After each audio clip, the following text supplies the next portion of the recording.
All right. Hello, ladies and gentlemen. Hello, hello. How are we doing today? Pardon me while I readjust the centering on the webcam and apparently get it grimy. Hold on a second. Oh, there we go. It turned out well. All right. Hello. Thank you for joining me. I'm Ben. Normally on well, I shouldn't say normally. Every other Thursday I run a Battletech RPG using the Fate system. It's like a conversion thing that I did. That is kind of just starting up. I think the first real session will be next Thursday. The past couple ones we've done have been like training simulations for the players to kind of familiarize themselves with the rules.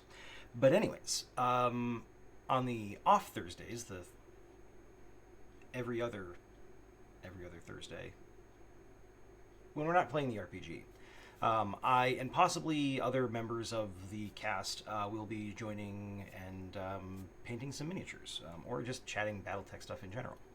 So yeah, that is the plan here today.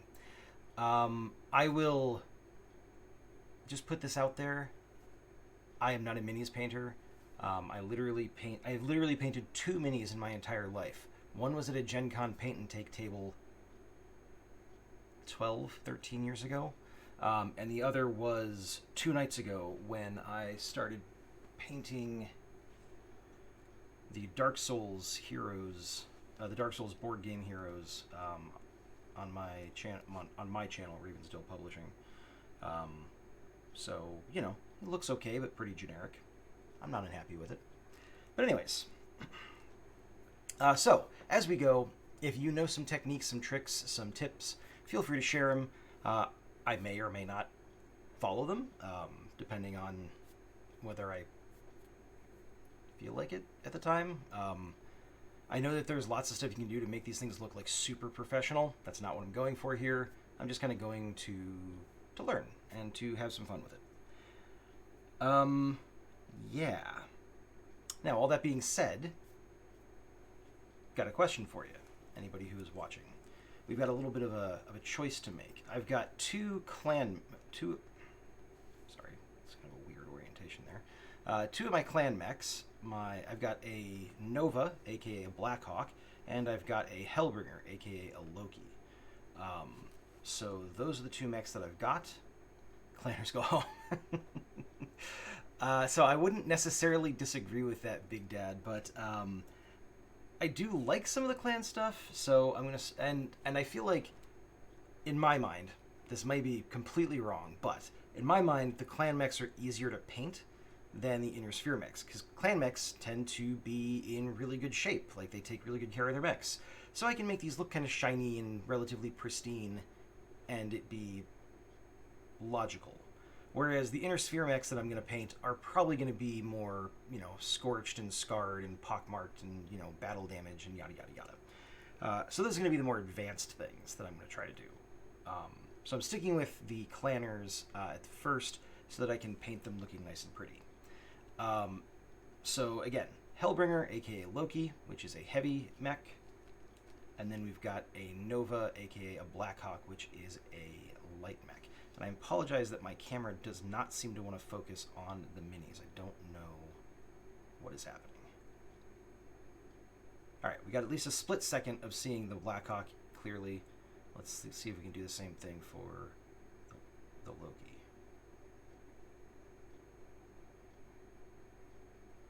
Come on. There we go. So yeah, let me know which you think I should start with. I'll put those actually here so you can get a general look at them, even if it will be a little bit fuzzy because my camera's being a pain. Let's see. Oh, other pertinent information. The clan that my mechs are going to be representing is Clan Snowraven, because that's the clan that features prominently in the RPG campaign that I'm running. As a result, for Clan Snowraven, I am planning on doing like a color scheme of black, white, gray, and kind of an ice blue. Snow is, you know, or white and ice blue for snow, and black and gray for raven. It might be a bit derivative, but that's what I'm going with. So I've got a couple paints that I'm going to be using for that. I'm not going to put them out on the palette just yet because we're not there at this point in time. But yeah, I don't really have a plan for these. I'm gonna be honest. Like I haven't I haven't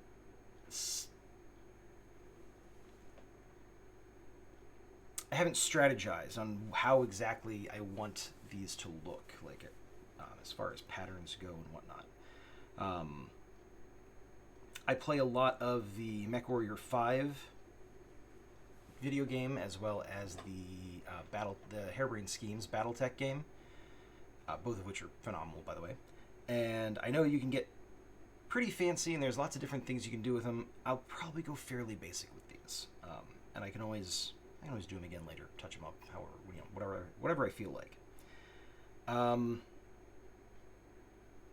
trying to remember what my buddy from the Tuesday night stream told me. We did darker color, start deeper with the darker color, and then work your way up to the lighter colors, I think is what he said. Yeah, dark first. Okay, perfect. That's what I thought. And then the wash, which I'll have to get out of the box once we get towards the later. Yep, exactly. If you mess up, just paint over it. That's the easiest way. All right. Well, I think I'm going to make an executive decision. I think I'm going to go with the Hellbringer first.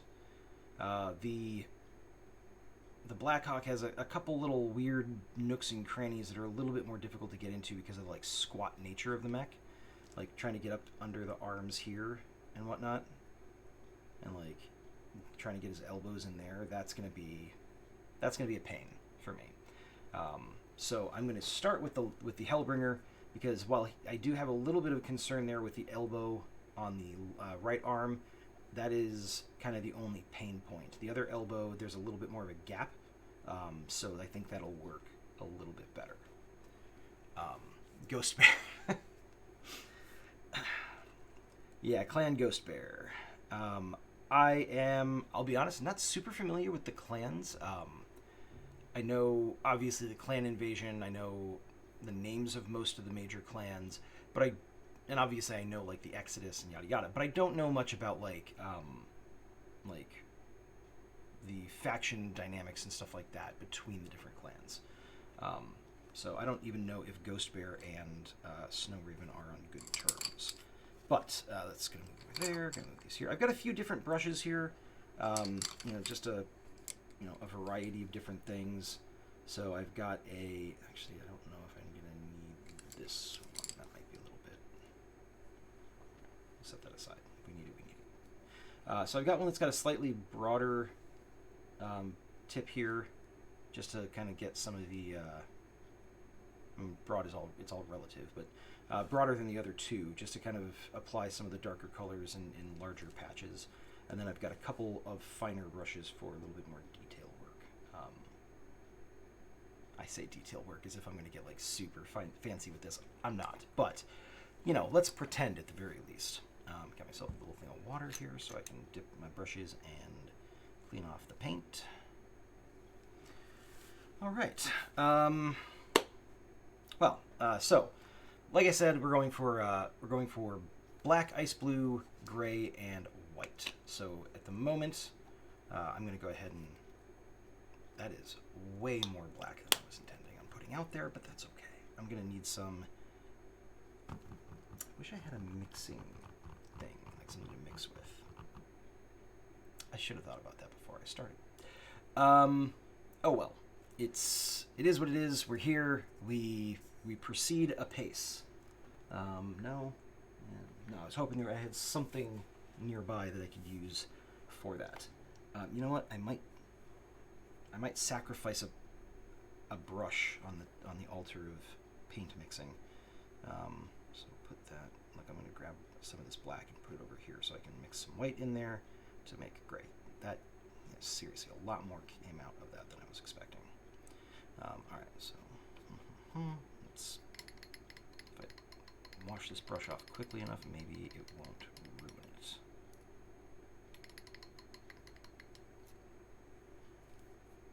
I am using really cheap Walmart acrylic paints, by the way. Not necessarily because I think they're better than the other stuff, but they are certainly cheaper. And for an amateur noob like me, I think cheaper is better, because then I won't feel bad if I waste them by screwing it up. I actually did buy, like, there's a Wizards of the Coast does a D&D like monster themed paint set. I think I got most of that out before it can settle in, so that's hopefully that'll be okay.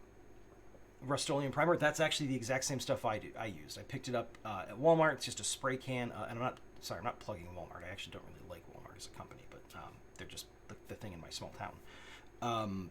But yeah, Rust-Oleum primer. It was a paint and primer 2-in-1. It's like a, well, I mean, you can kind of see it here.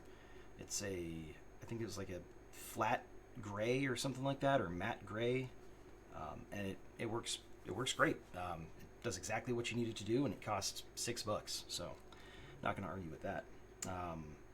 So the paint I got was the Academy Acrylic brand, in case anybody's curious to see, like, what's working, what's not working. Put some of that there for my gray, and then I'm going to grab some of this blue, and I will put that right there. Don't need a ton of it. All right, cool. You know what? Is that blue too? I think it's too blue. Might be too dark. I can mix it up later. All right, so let's get our painting brush a little bit wet. And we're going to apply paint to miniature. And I have already put too much paint on the brush. First step out of the gate. That's fine. It's fine. We'll just do our thing. Okay.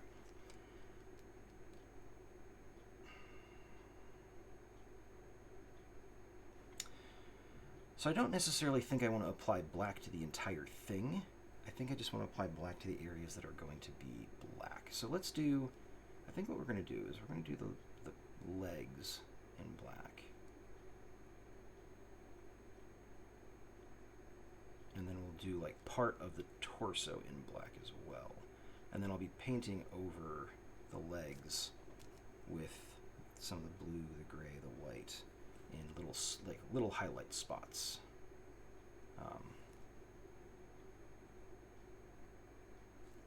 So yeah, how's everybody doing today?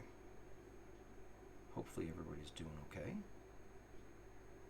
It's kind of a random Thursday, I know, nothing really special going on, but doesn't mean it can't be a good day. I'm going to try to Bob Ross this as best I can. I don't know that I'm going to succeed.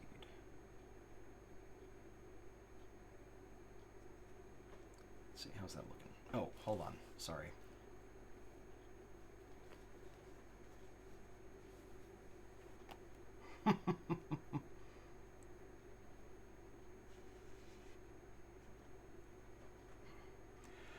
I'm getting old. I need the glasses. Oh, wait, I'm also sitting here not using this spiffy little thing I bought for the thing that I bought it for. So let's dry out our paintbrush, see if we can't get some of that paint off from the base of the bristles so that it doesn't warp the thing. Got overly exuberant. Hello, Beefstack Coyote. How you doing? Good to see you, man. Thanks very much for joining. For those of you who probably don't know, Beefstack and I are friends outside of stream. We're friends in real life. We play D&D together. All right, so I got this little handy thing, which is going to basically clip onto the base of the mech, and it's going to let me hold onto this rather than holding onto the mech itself, which is going to be so nice. Assuming I can get it to cooperate here. There we go. All right. So yeah, there we go. It's in there, pretty sturdy. Obviously, I can't like put a ton of pressure on it, but I can put enough pressure to paint. Oh yeah, and we're friends through Wasteland. Actually, I went to Wasteland last year for the first time because Beefstack and his brother recommended it, and it was a pretty phenomenal time, if I may say. Like, I loved it. Big Dad, I would love to be able to play that Battletech cartoon while we're doing this. That would be a lot of fun. But I don't think that is going to fly, sadly. Okay, so let's move that over a little bit so I've got a bit more room for my arm. And, oh, let's Sorry. There we go. Now you can actually see the mini while I paint it. Okay, so we want just a little tiny bit of paint in the tip of the brush. We don't want to go crazy. And continue with the legs.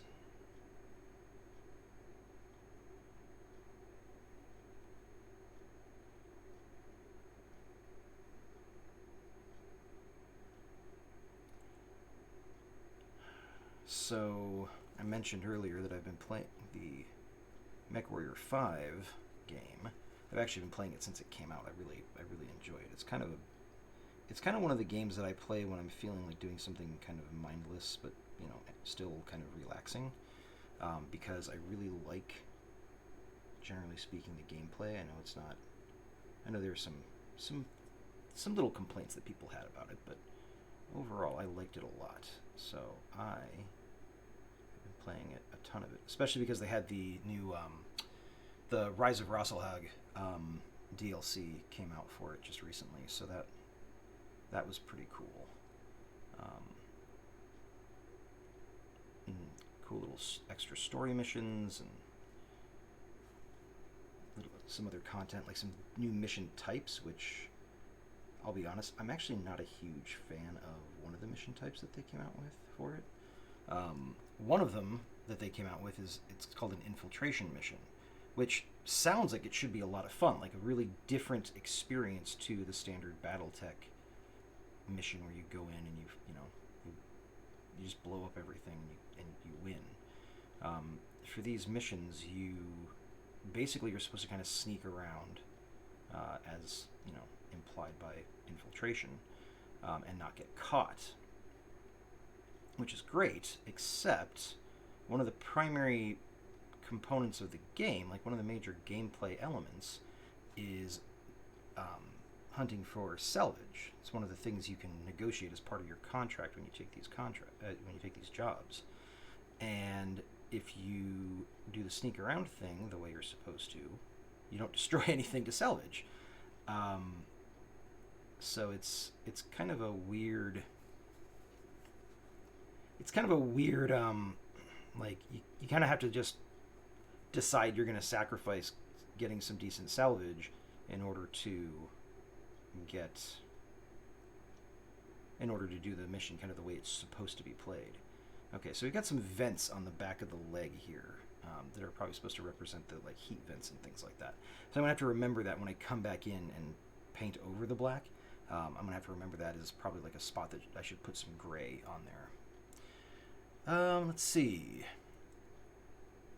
Twin Dad Twitches. Oh, cool. Hey, thanks very much for you savage. Was it because the clanners go home? Oh, we really need to paint all your mechs. Well, there's no shame here. Painting mechs takes time, and time is something that is always fleeting and difficult to portion out. So, don't beat yourself up about it. It's all good. I am painting mechs badly because I've never done this before. I've technically done 2 minis before in my life, but I'm otherwise not a minis guy, so, you have to bear with me. I'm not really focusing as well as I probably should on different sections. I'm just kind of going where the brush takes me. So,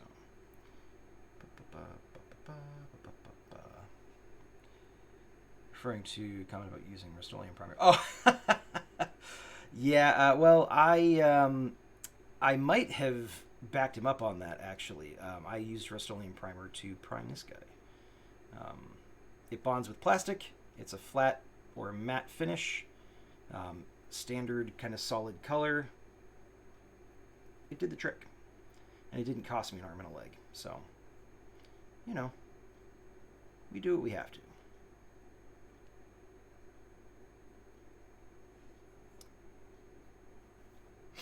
Oh, it comes to your house. I see. Okay. Split a 40k kill team set. Oh, that's cool.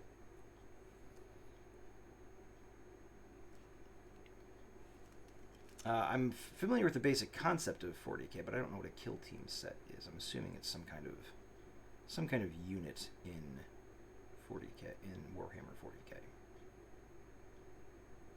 Like a company or battalion or regiment or whatever squad, whatever you call it.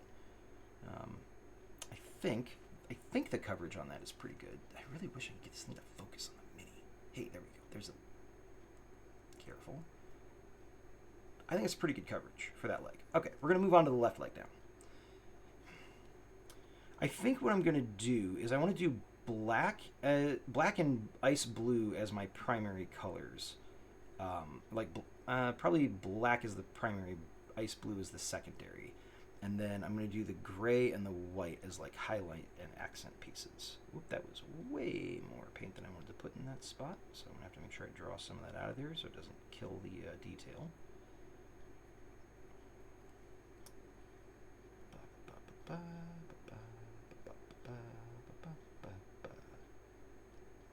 For those of you who weren't here when I said it earlier, I'm going to try to Bob Ross this. Just trying to be nice and calm. You know, have fun, enjoy it, relax. No stress. No stress. If I want stressful mech action, I can always jump into Mech Warrior 5. So anyways, tomorrow night you assemble. Oh, that's cool. That's actually one of the things I like about the Catalyst Games Battletech stuff is you don't have to assemble the mechs. You can actually do they all come pre-assembled. You just have to like prime and paint. Oh, hey, we had a hype train going for a second there. That's cool. Thank you very much, everybody, for participating in that. Whatever you happen to contribute, and for those of you who are just here, kind of listening and all that, that's fine too. Thank you for being here. Let's see. Minis. My minis are painted. Oh, wow, somebody got super righteous on us. But hey, I mean, if you've got the talent to do it, then more power to you. You'll have to send a picture of the minis you've painted at some point so I can see them. Kill Team is way smaller scale, 40K, like 12 models. Oh, okay, that's cool. That actually sounds like it might be fun. No mistakes, only happy accidents. Exactly. Unless you get friendly fire, doesn't count as a happy accident. That's just a straight up mistake. Despise assembling minis. Exactly. You don't have talent, you just did it. Well, see, I would disagree with that. I would say that if you've been able to sit down and do it, then you do have talent. You have, at the very least, you have the talent of patience. You have the talent of, kind of dedication, because this stuff takes time. It's not something you can kind of just, it's not something. Well, maybe you can, but it's not something I can just like slapdash, throw some paint on a mini and be like, yeah, it looks table ready. Like I have to really painstakingly go through and second guess every decision I make, and blah blah blah blah blah. So that's actually kind of why I decided to just do this. Like my buddy Samson, who painted my Dark Souls mini with me on, we're basically painting simultaneously on stream on Tuesday nights, and we're doing our Dark Souls board game minis. He's the one who kind of walked me through kind of getting the stuff I need to get ready for this and whatnot. And, he knows what he's doing. I don't remember where I was going with that, but it doesn't matter. Just kind of chatting. Do my best to pay close attention to the chat, but I may get drawn into what I was doing. Oh yeah, I was talking about talents for Big Dad, because you've actually painted your minis. That's a talent. You don't have to be the best in the world, winning awards everywhere to be considered talented.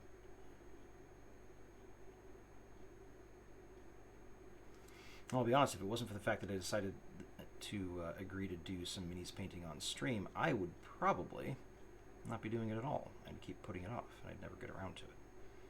So, the fact that you did it kind of just because you wanted to do it, I don't know, that's pretty impressive in my book.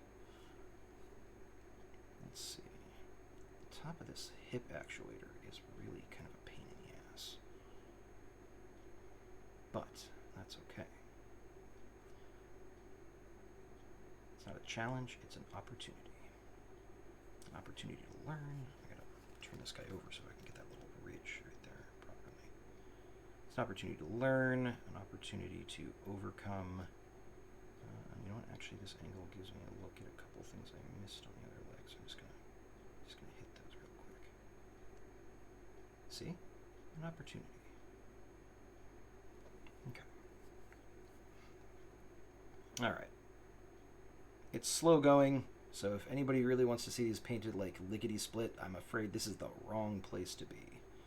You're welcome to stick around anyways. Just, you know, don't give me too hard a time. All right, now the real challenge. Let's see what we got. Hello, Betty. How are you? Thanks very much for joining us. Let's see. Best painting advice I received was, if you find a color scheme you like, steal it. So my space dwarves are painted in Flyers colors. Nice. Tau Force would look good like that. I also thought about it for my Goliaths. Yeah, so I actually did look. There's a really cool website, actually. Hold on a sec. Let me see if I can. Yeah, there we go. It is the UCC, the Unit Color Compendium, which is the tagline is a database for Battletech unit color palettes and paint schemes. And so I was able to kind of jump in here, and they actually have like canon units within like group units, not like individual units, from the Battletech universe for Clan Snowraven and all the other factions. And they basically are like, you know, this unit traditionally or you know, to be canon and authentic and accurate in universe, this unit used these colors, except in this one battle where, you know, they had to use camouflage, and so they painted their camo scheme was this or whatever, which is pretty cool. It's like a great resource. I'm not abiding by it super closely because I'm a hack and a shill, but that's beside the point. I think that not a shill. I'm a hack and a poser. That's what it is.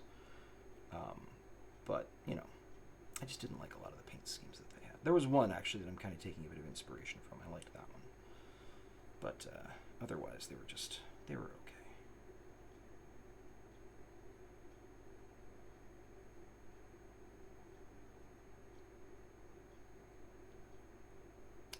You know, I'm sitting here being super finicky with this, but I don't need to be. I can actually kind of be a little bit more aggressive because I'm just going to paint over the black if I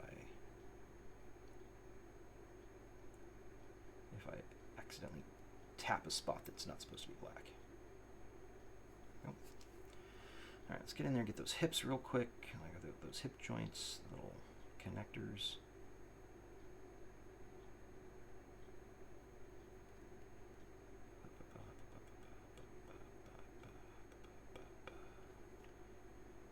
Weird noises when I start to focus on something. I'm going to hum, I'm going to click, I'm going to do whatever, so apologies in advance.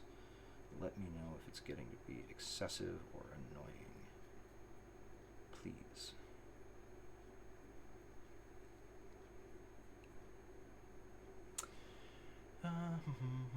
Screw cannon paint them like Arizona iced tea flavors, pink, yellow, and teal. I saw someone, I saw a Warhammer 40k army at a convention a while back that was painted, I think it was the McDonald's, like the red and yellow and black, I think is what it was. And, like, you think like, oh, they, you know, it's a gimmick paint scheme, they're trolling and all that stuff, but it was actually exceedingly well done. It was very impressive. All right, so real quick, I'm gonna get this black and this white mixed up. Let's see what kind of gray we can come up with. I don't want the gray to be too dark, so I added a lot of white, but I don't want it to be too light either. Oh, that is actually shaping up. Beautimous. Okay. Now, here's a question for you. For those of you who do paint minis, should I do the entire mech in black and then paint over that, or only paint the parts that I want to be black and just paint over the mistakes? What's the recommended, like, what's the wisdom on that? What's the over under? There's a bunch of extra white in there, but that's okay. We'll just leave it. I have a friend with a 40k armor called the Pride of Cadia, painted with trans pride flag colors. That's awesome. Were you loving it? Yes, I was loving it. I mean, there are lots of impressive, armies paint jobs out there. I think that was one of the few that I've actually sought the guy out and was just like, hey, that's actually really good. Partially because of the lulls, and partially because it was just a really good paint job.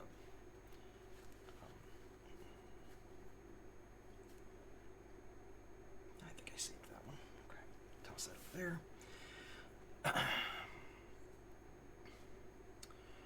All right, well, I'm just going to go ahead and go for it. I really do feel that blue is a little bit too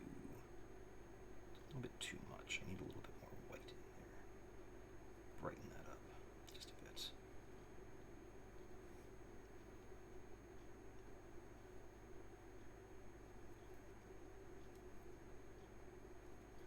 not really a nice blue like I wanted. And now here I am switching brushes I was using to mix with. That's really kind of annoying. Focus, Ben, focus. But that's fine. We're here. We're queer. We're good with it.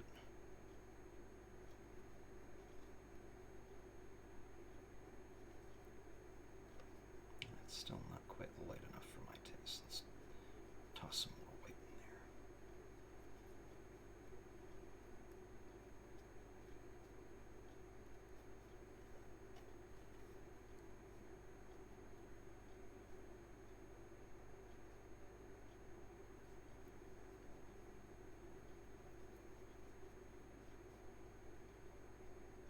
Part of the problem is I put too much paint down on the palette.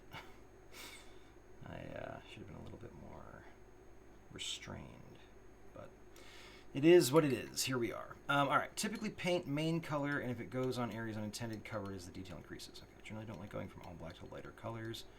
Okay, true. Twin dyed covering dark with light colors is tough, and you end up with a lot of paint on the figure and could end up losing detail. Okay, that makes sense to me, so I'll focus on just painting the color that I want that section to be. Oh, and here we go. I did pretty well the other day in not letting paint spread beyond the stuff that I wanted to paint, but, well, and my palette and my paper towel. Not doing such a hot job with it today, though, so let's be a little bit more careful there. Get some more of that out there so it doesn't climb underneath the... There we go. All right, so yeah. Let's start applying some blue to some areas. I think, Butterfingers, I think I'm going to go right torso blue. Obviously, I'm going to have to paint the barrels of the guns a little bit differently, but that's okay. For now, we'll just go with what we've got.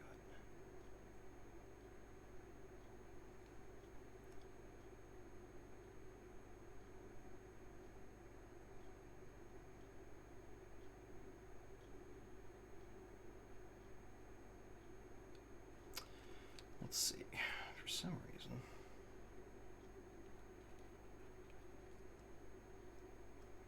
you are moving around altogether too much. But it's fine for now. We'll make it work.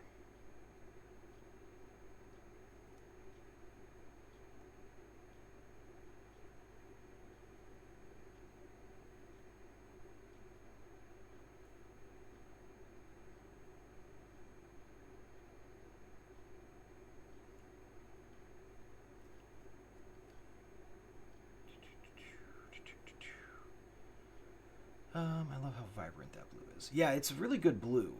It was a little bit too blue for what I wanted, but I think I managed to lighten it up to exactly where I wanted it.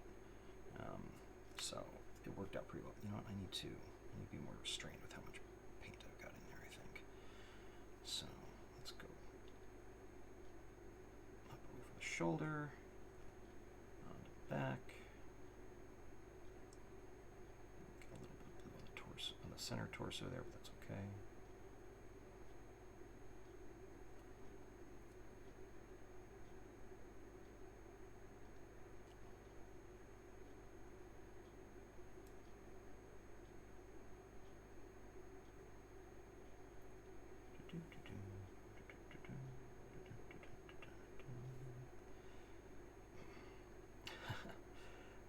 So Beefstack can probably tell you that for a very long time, when I was DMing for him and my group back in California, whenever I was prepping something and it was like, oh, hold on just a second while I get this ready, my go-to hold music, if you would, it was The Girl from Ipanema. And they probably heard me hum that probably 1,000 times before they finally were like, do you realize you even do this? Or do you even realize you do this? And I was like, no, actually I did not know I did that. So I learned something about myself that day. It's a moment of self-discovery. Let's see. Let's get there. So this is one of the areas where I have to be a little bit on the careful side because of the leg. It's going to be so easy to accidentally smooge some blue on there. And yeah, you can just paint over it, but I'd rather not have to. Alright, so a lot of that. Why is that not really sticking? That's okay. That's fine. Let's see. Only time we'll do dark black first is if I'm doing metal armor and I'm going to put a chainmail or plate mail look, and that's when I'm not going for a shiny armor look. Gotcha. Okay. Usually turn into chorus through the girl from me. Yeah, exactly. It kind of caught on. Like the plague. Do I want to do? So I think what I want to do is I want to do the upper arm on the left arm. I want to do that in white, and then I want to do blue down here. And then I'll do a couple of some of the small panels and stuff like that. I'll probably accent in white and gray. So I'm going to go ahead and I'm going to do that.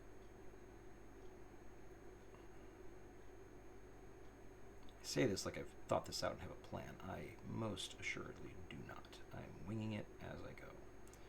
And then of course the barrel of the gun is going to be some flavor of gray when we get around to it. So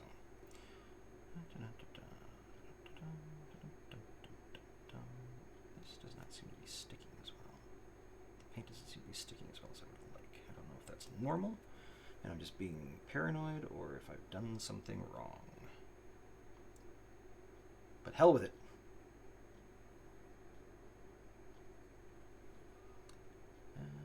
Seat of my pants is my favorite aircraft.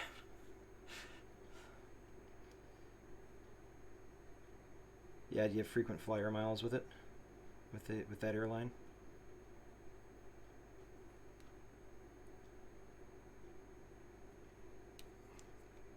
Yeah. Let's get a better look at that there to make sure. Okay, good. So for those of you who aren't Battletech fans, or who weren't here at the beginning, the mech I am painting is known as the Hellbringer, which is a clan mech. The clans are one of the overarching factions within the Battletech universe, the clans versus the Inner Sphere specifically. And clan mechs are notable in that they're just better than Inner Sphere mechs. They've got better weapons, they've got better armor, they're faster, they've got better technology in them, but they're also way more expensive. There aren't as many of them, so when the clans decided to go punch the Inner Sphere in the nose, it didn't go as well for them as they thought it was going to, because the Inner Sphere just had tons and tons of mechs and soldiers that they were totally fine throwing at their problems. So that was good times for the clan. But anyways, so yeah, the clan mechs are generally better. One of the fun things about it, though, is that the clan mechs all have... so that's going to dry, and then I'll probably have to do another... I might have to do another coat there. I'm not sure yet. We'll see. When the clan mechs kind of first arrived in the Inner Sphere, and the Inner Sphere soldiers were fighting them, they didn't know what the hell these mechs were called, and so they had to come up with names for them. So every clan mech basically has a correct clan name and an incorrect Inner Sphere name. So you can generally tell what faction a player supports based on what they call certain mechs. This is the Hellbringer, aka the Loki. They call it the Loki. They're an Inner Sphere sympathizer. If they call it the Hellbringer, then they are probably a clan supporter. I'm going to do this little crotch plate here in blue as well. And then I'll probably do like, if I can manage it, I'll do like a gray streak right down the center there.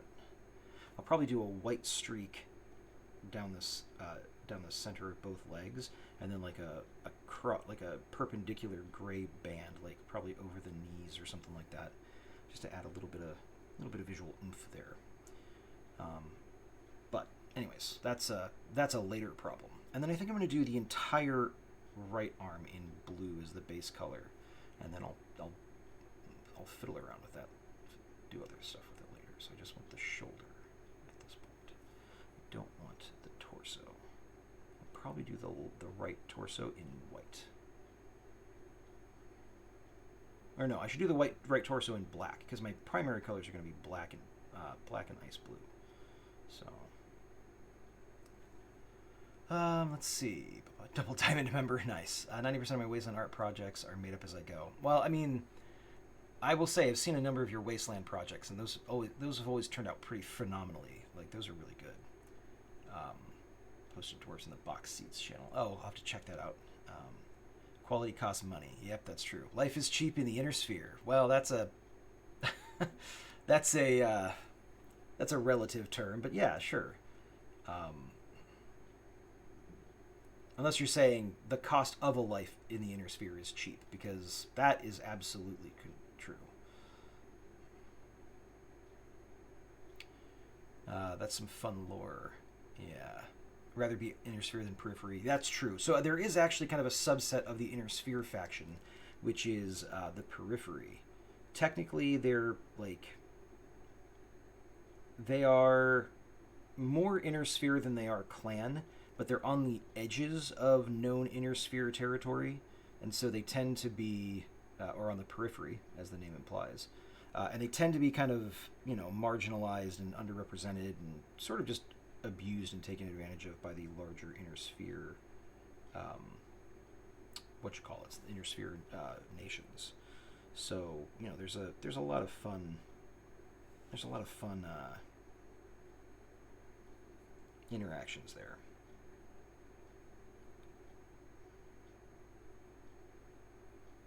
I think I'm definitely going to need to do an extra coat on the light blue areas. It seems like it's a little bit on the thin side.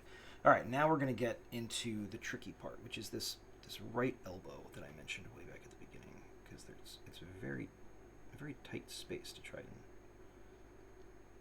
paint in. I suppose I could use a smaller brush, but meh.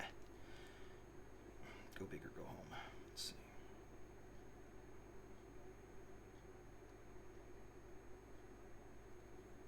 Pardon me while I go quiet for just a minute to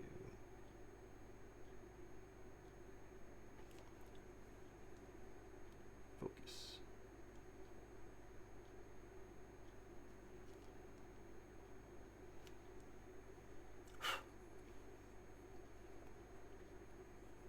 Random fly in here. Thought it was too cold for flies, but I guess not.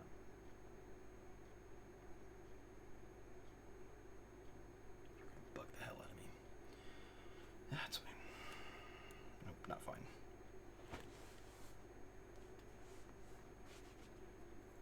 Alright, problem solved.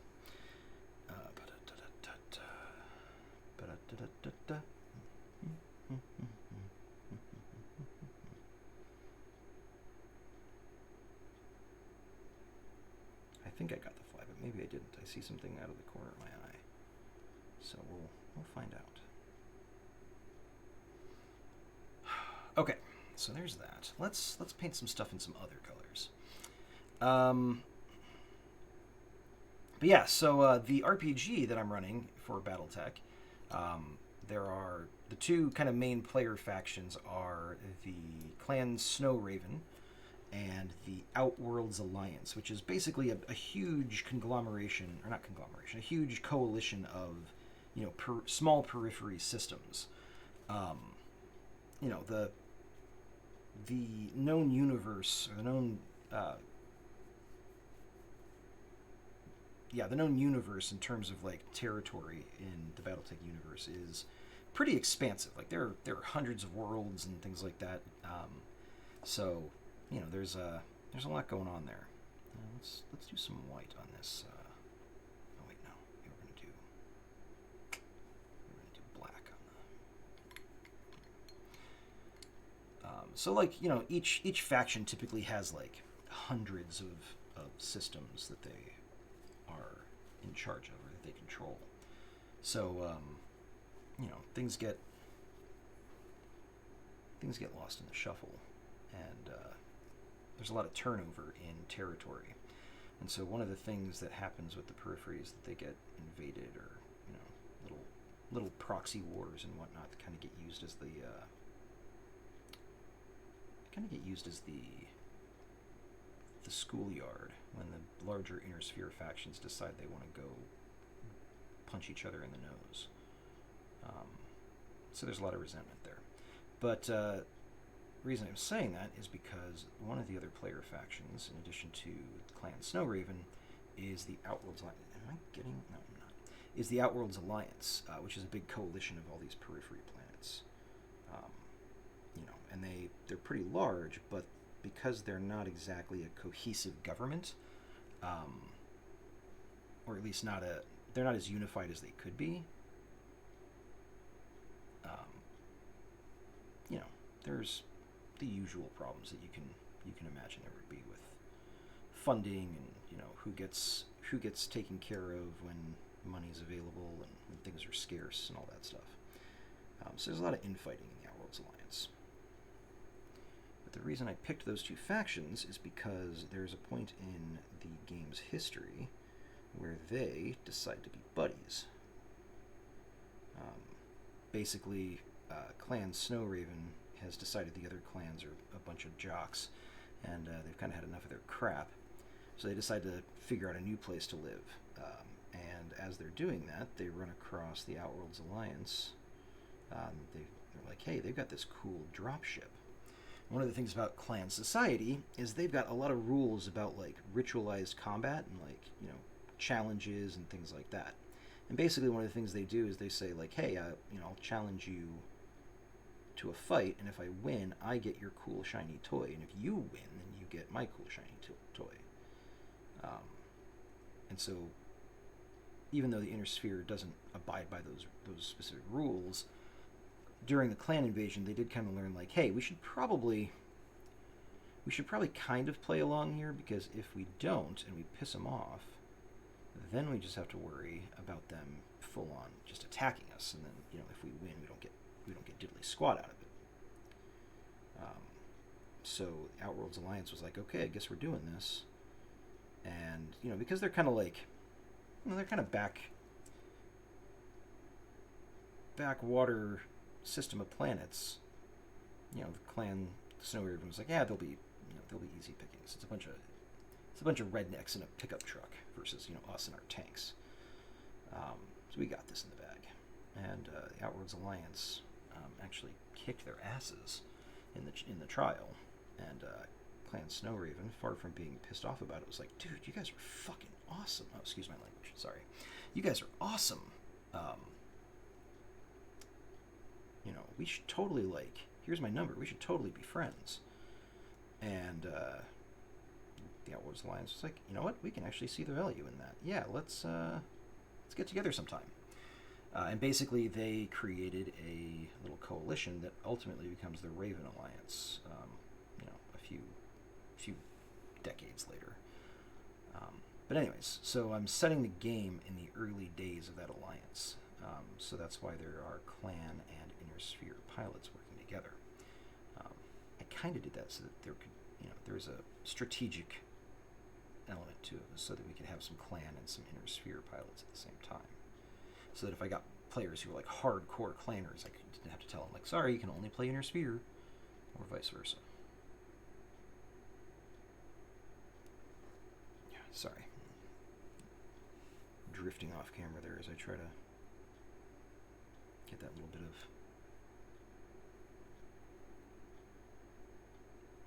that elbow.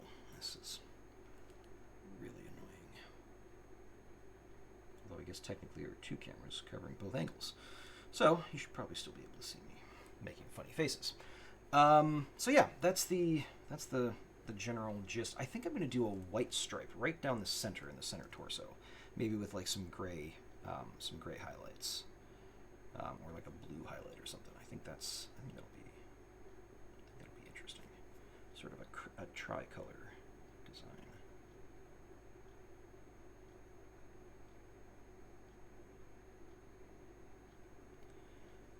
I don't know how I'm going to paint the missiles in that missile launcher. They're so tiny. Yeah, I think that's okay for the right and the left torsos. So let's jump over to the center torso. One of the reasons you're so great, forever accommodating. Well, thank you. I appreciate the kind words. You know, people want to play what they want to play. It would be kind of shitty if sorry, man, I'm trying to be all Bob Ross, and here I am swearing, just casually swearing. It'd be kind of messed up if I was like, yeah, here's this universe that you're really excited about, but I'm not going to let you play the thing you want to play because I've got a different story in mind. That wouldn't be very fun. So, try to avoid that. All right, let's get back to Bob Ross in this. A little bit of this gray. The first application of the gray.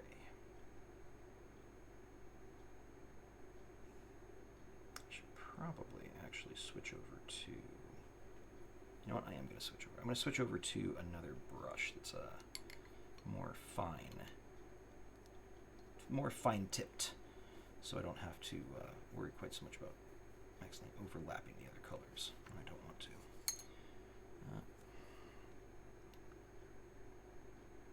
I don't know if that's going to be better or not, but let's try it. Would you get the suit bracelets? Super digging it. Oh, my wife got this for me, actually. She's really a big fan of the Ouroboros kind of like symbolism, and the Jormungandr from Norse mythology. So she's got a couple things like pendants and a ring and everything like that are the serpent eating its own tail. And I guess she found that on Etsy and was just like, Ben has to have this. So I think it was a Christmas or birthday present, I think, from last year. So it's pretty cool. I like it a lot. Like I'm not like a diehard like Norse mythology fanboy, but I do like it a lot.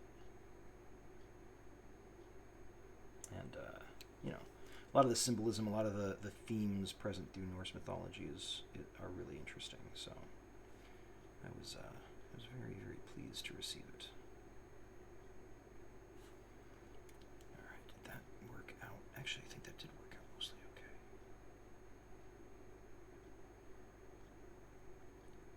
okay. Hey, that was not too shabby.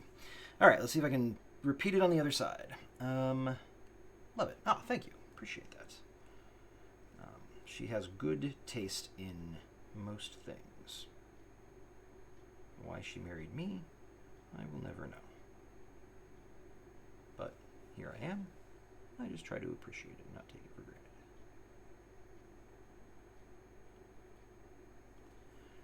Oh, this is going to be a little bit tricky. Come on, you got this. You got this. Hey.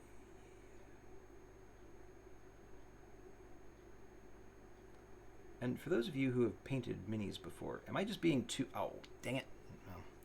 A little bit of spread into the right torso blue, but that's okay. Now let's get you turned around. I'm gonna have to paint the top. Am I being too ginger about this? Like, am I being too tentative? Like, if I'm just going like glacially slow, let me know. Not that it's probably not gonna change my pace, but dang it. Let's see. That's okay. But at least then I'll know if I'm just like being excessive about it. To everybody who's joined just recently, thank you very much for popping in. My name is Ben, and I'm painting some Battletech minis, as you could probably tell by the title of the stream. Always happy to chat, so feel free to ask your questions if you got some tips, if you are a fan of Battletech, don't be shy. Always happy to talk.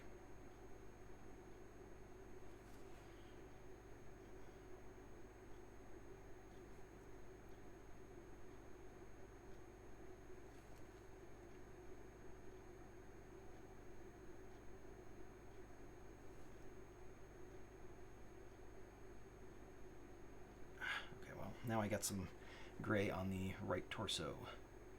Take your time. Multiple thin coats are best. Okay, well, that's good to know. Luckily, the coats are definitely a little bit on the thin side, so it's working out pretty well there.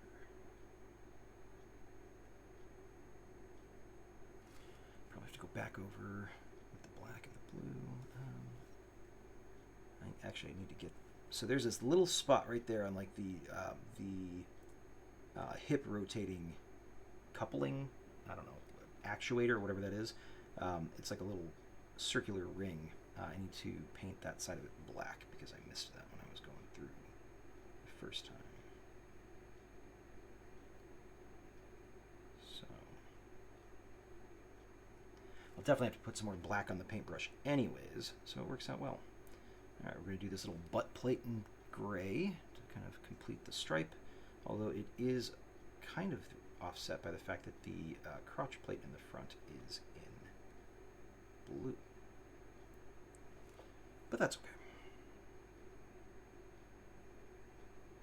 Think of it like a cod piece from,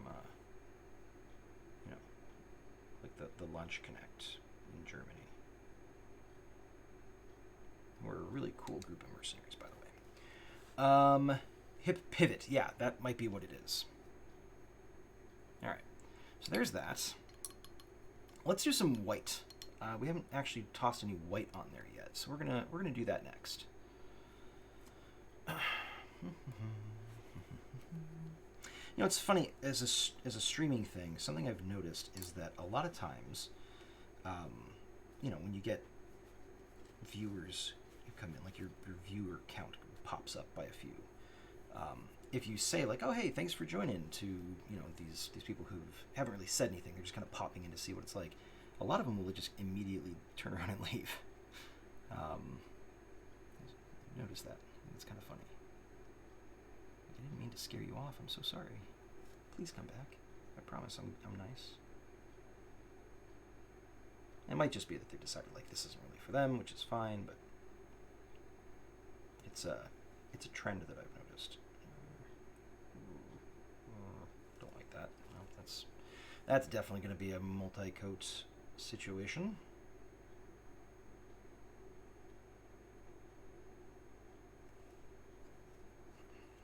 Stop wiggling around.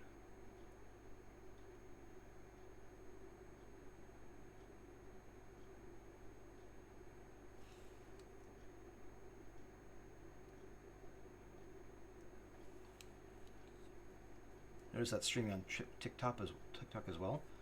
Yeah, it's kind of a weird pattern, but also, hi Lemon Drop, how are you? Thank you very much for popping in and joining us. I appreciate it. Lemon Drop is another member of my D&D crew with Beefstack, so looks like we're getting the gang back together. Let's see. That armpit is going to be a trouble area, I can tell. But it is what it is, and we'll just have to go back through and touch it up on a future pass.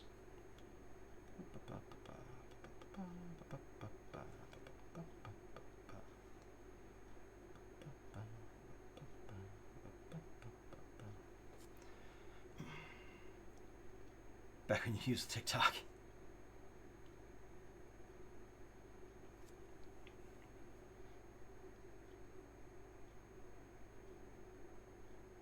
I only just signed up for a TikTok account like a week or so ago, and only because you guys were sharing TikTok videos, and finally my phone was like, "Yeah, we're not going to let you look at those videos unless you have an account now." I was like, "All right, fine."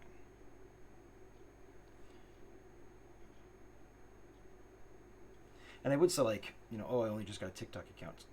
I'm an old man now, but it took me years to get a Facebook account, so I just behind the time with I don't think this is the right brush for this, but that's okay. We're here, we're gonna stick with it. I'm just always behind the times with social media stuff, I guess. Okay, I'm gonna actually have to set this guy down, and there we go. You know what, I'm gonna switch this brush out.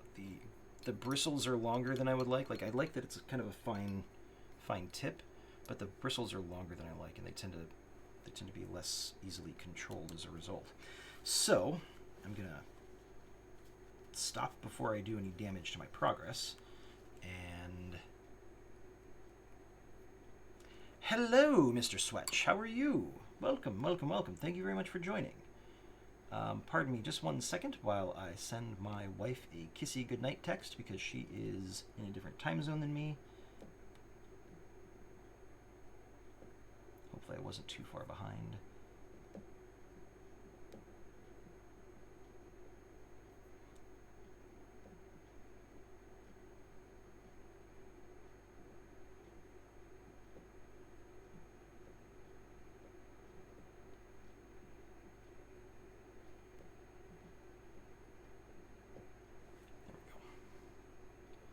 All right. She's been gone for like, I don't even know. That is definitely not the right brush.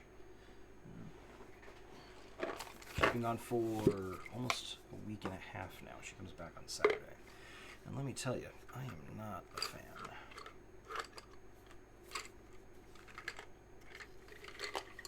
Come on. Work with me here. It's kind of the same deal.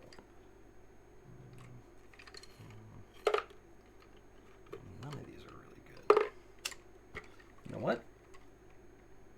I think we're gonna rely on you. Fall back on the one we originally used to mix some colors with. Let's see.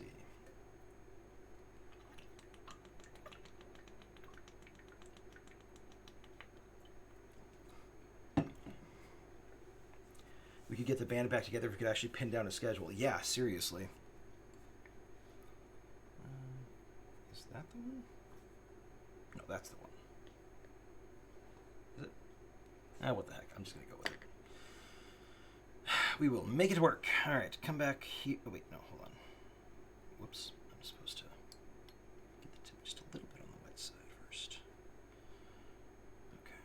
A little bit of water in there. And then grab some of that and draw it through.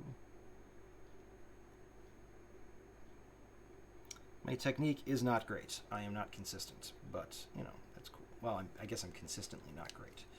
But, otherwise...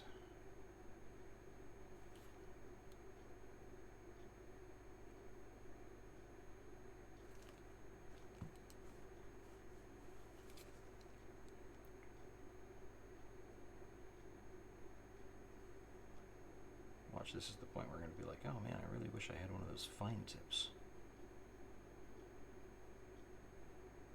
I swapped out at just the right time.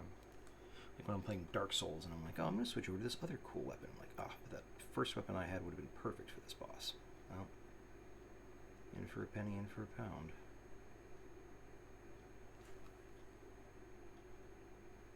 Sorry, casually dropping a Dark Souls reference there for no reason.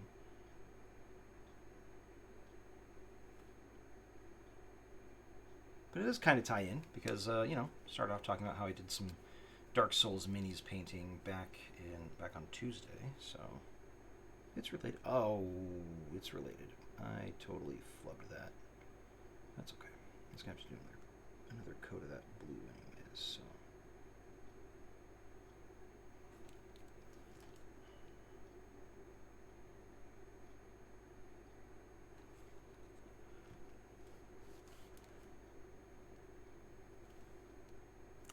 That white is really choppy. I'm not sure I like that. I might have to grab one of my other white hues or shades.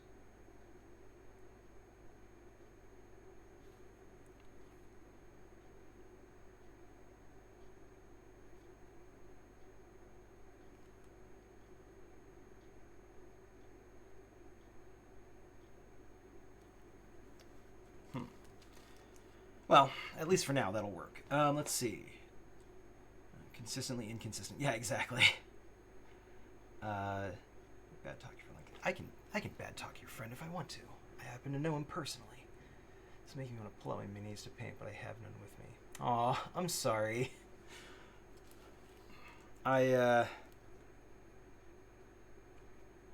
What minis are you painting at the moment, Lemon Drop? Or do you have a?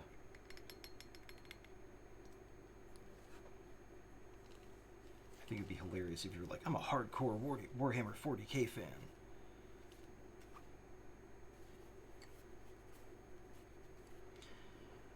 All right, so I don't think I need to do any more, like another coat of the black on the legs. I think that's okay.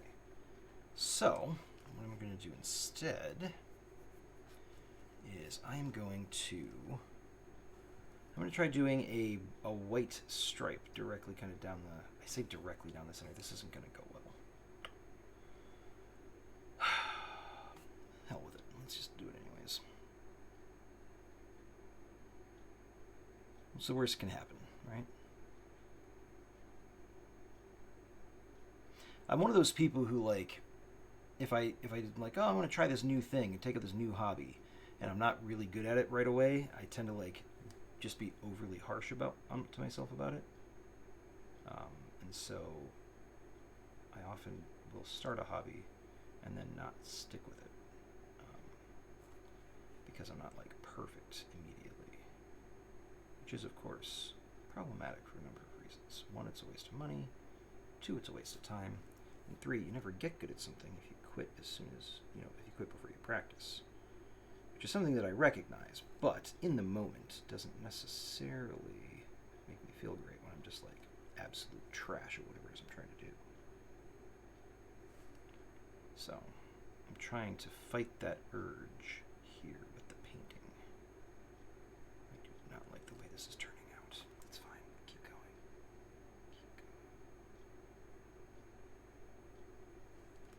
I forget what I was. There's something. I was doing something. I was watching a tutorial on something where it was like, you're going to get to this point, and you're going to think you've ruined it, but just keep going. I promise you will be happy with the result. And like, I was watching the tutorial, and I was like, that looks terrible. Like this guy must have screwed that up. And then, like, over the course of 2 seconds, he was like, well, and here you go. And I was like, wow, okay, now all of a sudden it's a legit work of art. So apparently he wasn't kidding when he said, keep going.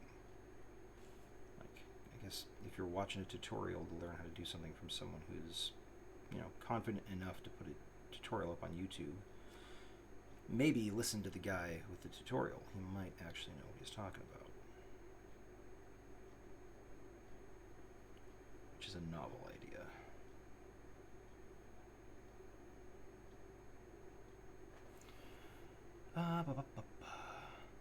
Great advice. Bought Wes some Warhammer minis, but only painted Reaper or Whiz Kids for myself. I see. Gotcha. Trust the process. Yeah.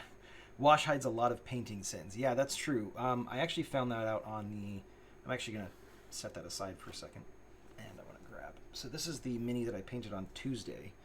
He's not done. We just kind of did like initial coats, and then we did a wash, and we're going to go back and we're going to do a dry brush. I'm trying to remember what Samson said we were going to do. We're going to do a dry brush on it for like some lighter colors to kind of make those pop a bit, and then we're going to do something else that I don't remember. But yeah, like I when I first was painting this guy, I was like, man, this is going to look terrible. But I followed what he was doing. It turned out okay, and then we applied the wash, and I let it dry, and I was like, man, that actually does look pretty damn good. So, I'm hoping it'll get better. I wanted the cape to turn out a little bit more red, but that's what I think the dry brushing will do. We'll use a brighter red on that, and it'll hopefully make it pop a bit more. Anyways, sorry. Slight tangent, but there we are nonetheless. Alright, so that leg stripe turned out passable. I really hate... I do not know why my camera will not focus on this mini. Come on.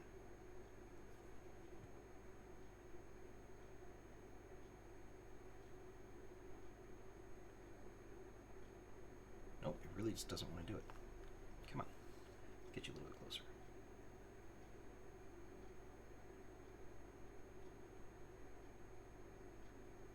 turned out borderline, but I'll touch it up a little bit when I go back through with the black. I don't know, like, I know one of the things you can do when you're painting like a house is you can like cover the trim with like painter's tape, and then you can kind of just paint over that, and it'll give you that nice clean line. I don't know if that's possible here because like it seems like the scale is too small, but maybe I might have to try that. Dry brushing will bring out the highlights. Excellent. I think it looks great. Well, thank you. I appreciate that. I am actually quite happy with the way that turned out. I just, you know, I am withholding my excessive optimism for the final product.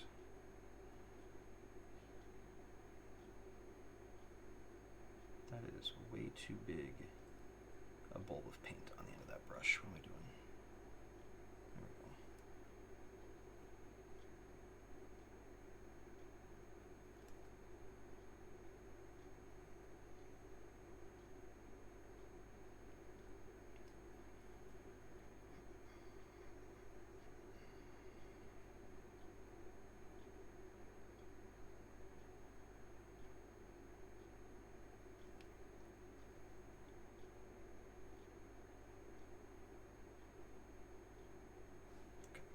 I'm obsessing over the white on this arm, and I'm gonna end up shooting myself in the foot. I need to just leave it alone. Okay, so what are some other things that I want to do?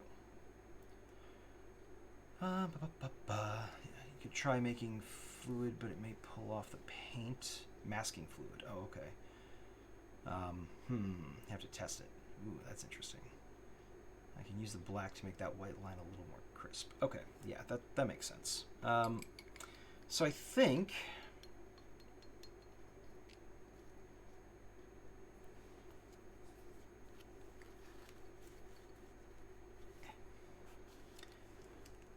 do we want to do some of the like little accent highlight pieces? Like, oh, I missed some blue there. Hold on, let me just. Boop.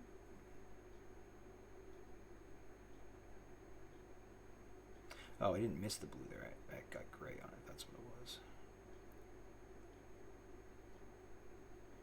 One of the things I'm really worried about is getting locked in that endless cycle of like, oh, well, I accidentally got, I got gray on the blue, so now I'm going to go back in and fix that. Oh, now I've got blue on the gray. Okay, I'm going to go in and fix that. Oh, now I've got gray on the blue again. Like, that is not my idea of a good time. All right, I'm going to stop doing that. I'm going to end up adding too much paint. It's going to drown out the detail. Okay, let's clean that.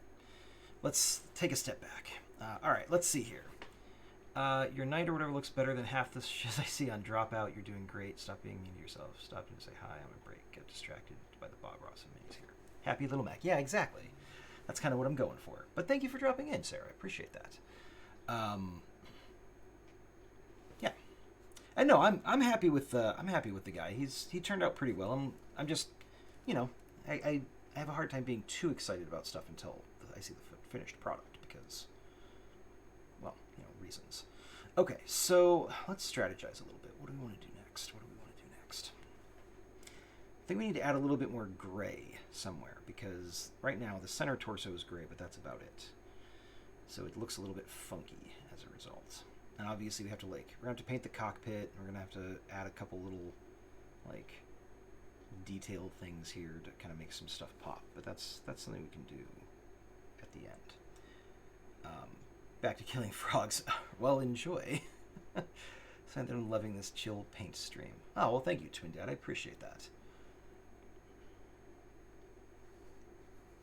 So, on the left leg, I did the white stripe to kind of go with the white arm. Should I go with gray here? Like, should I do a gray stripe? Or should I do what I said earlier, which is the white stripe vertically, and then do a perpendicular kind of band around the knee in gray?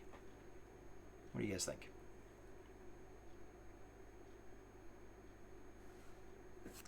Well, you guys consider that, and answer, I'm going to go ahead. I'm going to paint the entire knee in white. I wasn't sure if I wanted to do that, but you know what? I'll just go with it. Executive decision.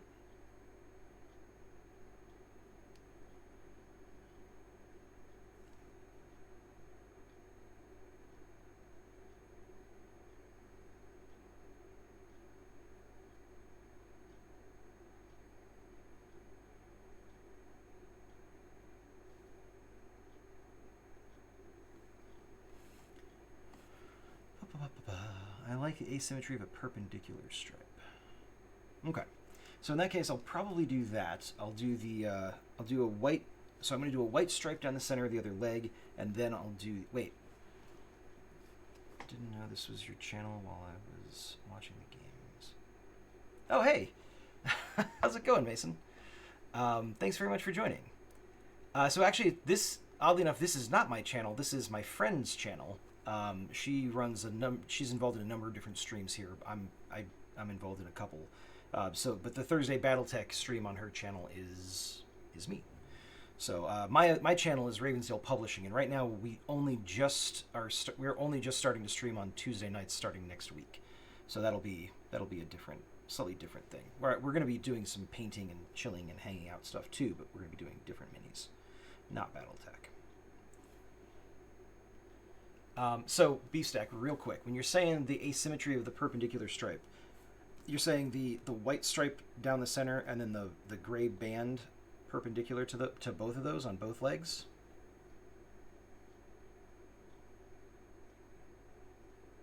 Because if I do it on both legs, then it'll be kind of symmetrical. So what I could do is just do a gray band around the right leg, so it's just the black and gray, and this is just the black and white. I'm not quite sure what you were aiming for there. Okay. Well, I think you meant only a gray band around one leg. Okay. You know what? I think I actually kind of like the idea of the asymmetry there. So I'm gonna go with that. Let's do that.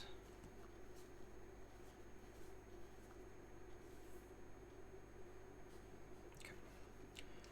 So let's grab some gray.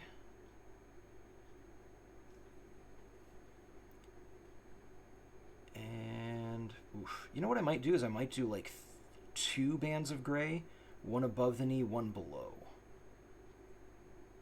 So like basically right there.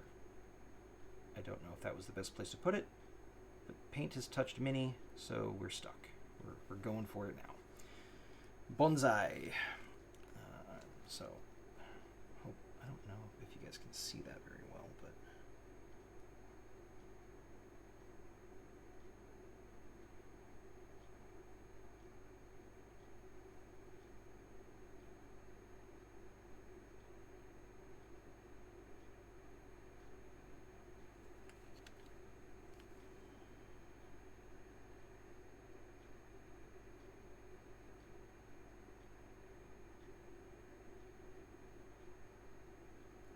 sorry, I'm being a little quiet here, just because this takes a fair amount of focus to not get a bunch of paint on the arm, and then have to, oh, that is blue, that is not the color I want.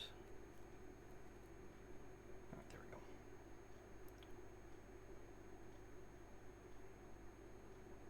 Alright.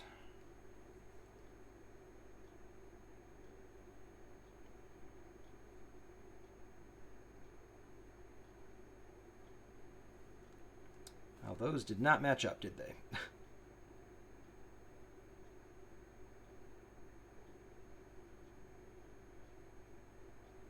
That's alright, I can fix that. I can mostly fix that by taking the black and touching up the edges so that it straightens that out a little bit, but that's okay.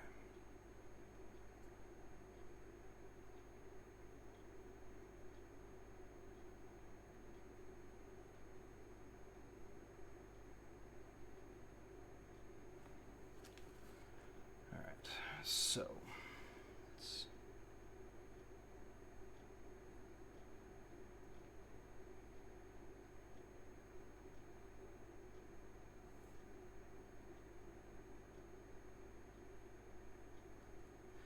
All right, so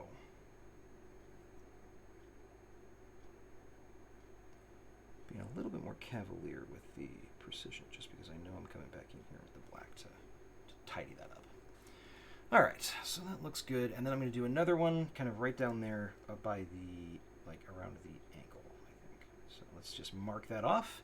Now we're in it. We can't back out. No second guessing. No room for doubt.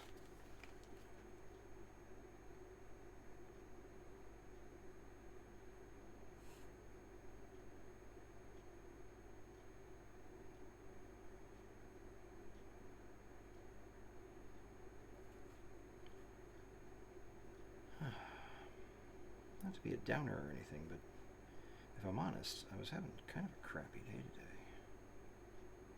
Not for any particular reason, just feeling kind of down. I think because, my wife's been out for the last week or so, and that might be too... I'm going to bring that up just a bit. And I already don't really have a lot of live conversations with folks.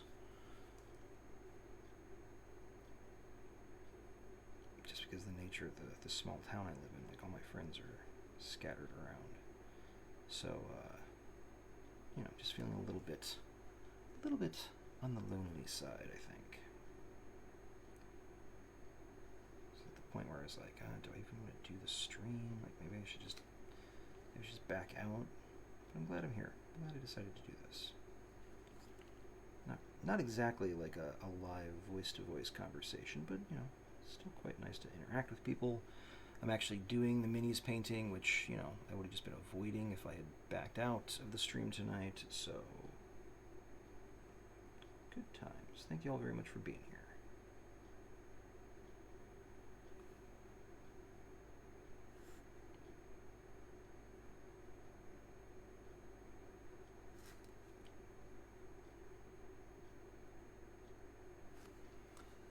Well, I'm not sure I'm going to like the way that turns out ultimately, but it is what it is for the time being. Okay, so we've done that. We might need to go back in and do second coats on certain areas, specifically the white on the leg and on the arm. I think, maybe, and then also go back through and tidy up the stripe on the legs with the black, but I think the blue on the arms is also going to need a little bit of a second coat. Like, it's kind of thin, you can see, kind of like right there. Oh, I guess because of the blurry camera. I really don't know why it won't focus on this thing. I think it's because it's a webcam. It's looking for a face. I think I need to get a different camera. Let's see. You're moving closer. That's right, you are. I'm really excited for that, actually. I'm trying not to bug you too much about it. Say I need to sleep. Nice to catch you tonight, though. Been chill. Thanks very much, Mason. I appreciate that. Definitely get some sleep. Like, I know you, it's pretty late where you are right now, so make sure you get some rest. Take care of yourself, and I will be chatting with you soon. I forgot to mention Mason is actually a friend of mine from the vampire game that I run. So lots of folks joining, and actually Sarah. What was her name? Storytime Sarah, also a friend of mine from that same vampire game. So, oops, didn't do kind of like the undercrotch. I should probably catch that. What do we want that to be? You know what? I'm gonna be cheeky. I'm gonna paint it white.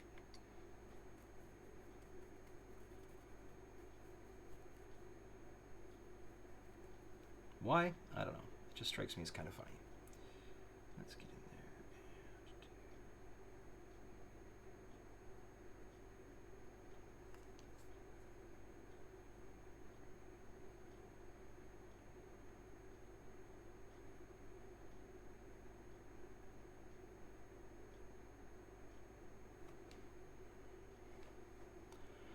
Okay, another spot to have to touch up later. But that's fine. Let's see. How long? About an hour and a half, so we're about halfway through Well, I say that, but I mean, I guess I don't need to stop right at... So it feels kind of weird to me to stream by myself, especially on a channel and on a night where I'd normally be streaming with a group of other people to do like a game. But it does give me the flexibility of being like, you know, if I want to, I'm assuming the channel owner doesn't have anything else going on at this time, I can just be like, yeah, you know what, I'm going to stick around for a bit. I'm gonna do some more. I'm gonna do some more of whatever, and not have to worry too much about inconveniencing anybody else.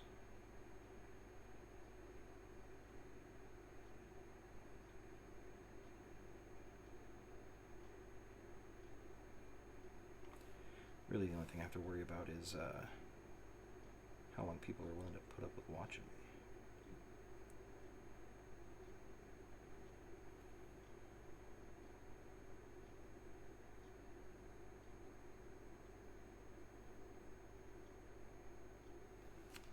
Sorry, a little bit of a focused-based silence there. Trying to get in there and get that hip rotator without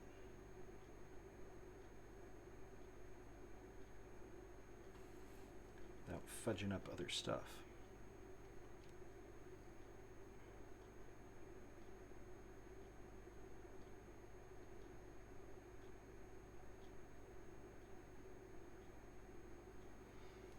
All right, well, while I'm here, let's kind of get in there. Let's...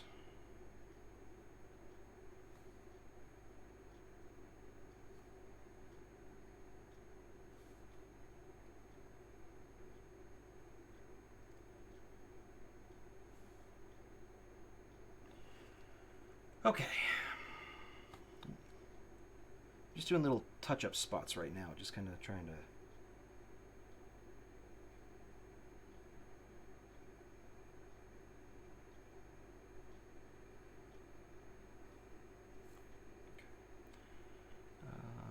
You know what? I think I'm going to do... That's got to be black, so... do another little pass on some of these spots on the arms that are a little bit on the thin side.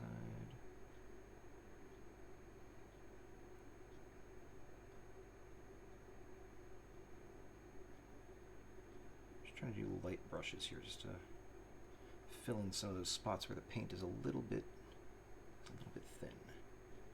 I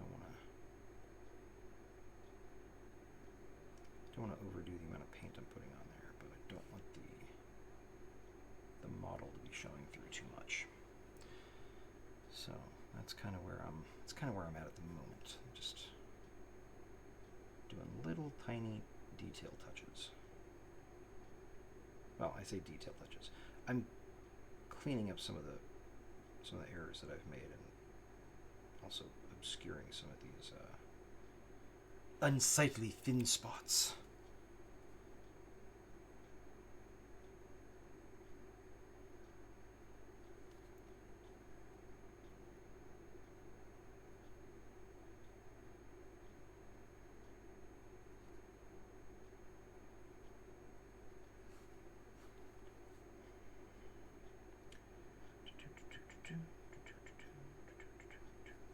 So, Twin Dad, I don't know if you're still in the chat. I don't know if I asked you what your faction of choice is, or your favorite mech.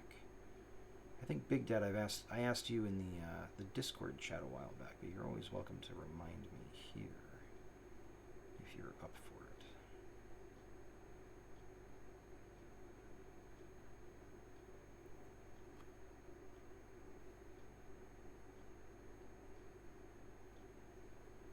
Favorite mech, the Atlas. That's a classic. It's a classic. Iconic for a reason.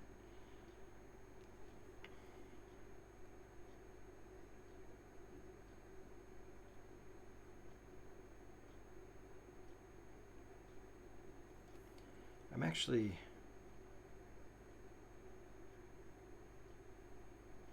I guess I'm kind of a hipster about it. Kind of like, you know, I'm not really a fan of the Atlas because it's so popular.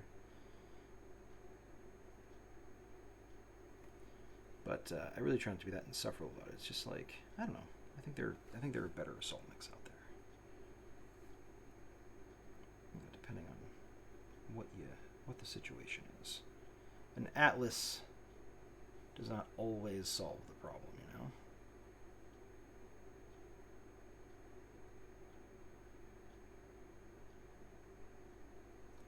Faction curated to Draconis Combine. Oh, okay, interesting. Kurita's a bunch of fun party dudes.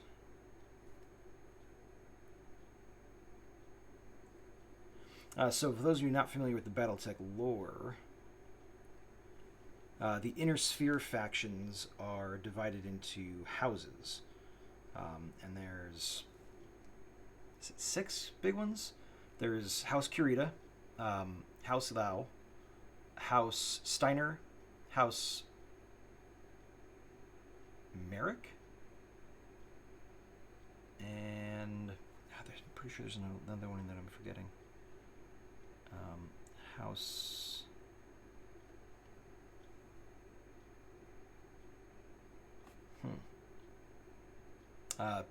Help me out with that if you want to.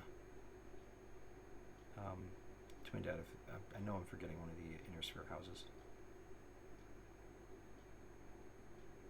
Also a fan of the Direwolf. Ooh, I actually have a Direwolf mini and an Atlas mini. I'll be painting those at some point in the near future.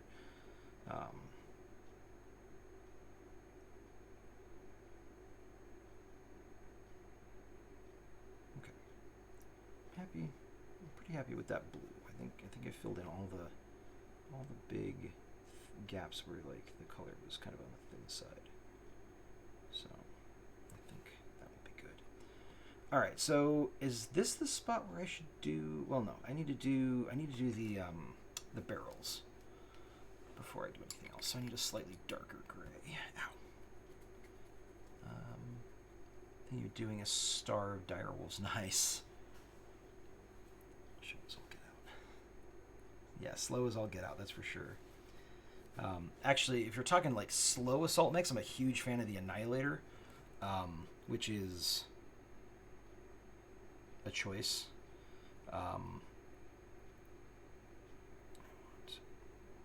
More black. Darker. Daka.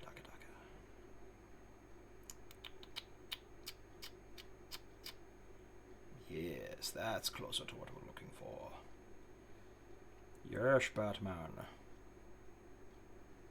Sorry, my terrible Bane impression. Trying to draw some of that out so I'm not wasting all that paint, and then let's clean. So chunky, yes, indeed. We're talking clan mechs. I mean, I gotta go with the Timberwolf, aka the Mad Cat for us Inner Sphere lowlives. It's so iconic. You know, when I was a kid, first getting into BattleTech through the MechWarrior 2 game on the computer, the Mad Cat was, you know, the one on the box, and it just looked so cool, and I've been in love with it ever since.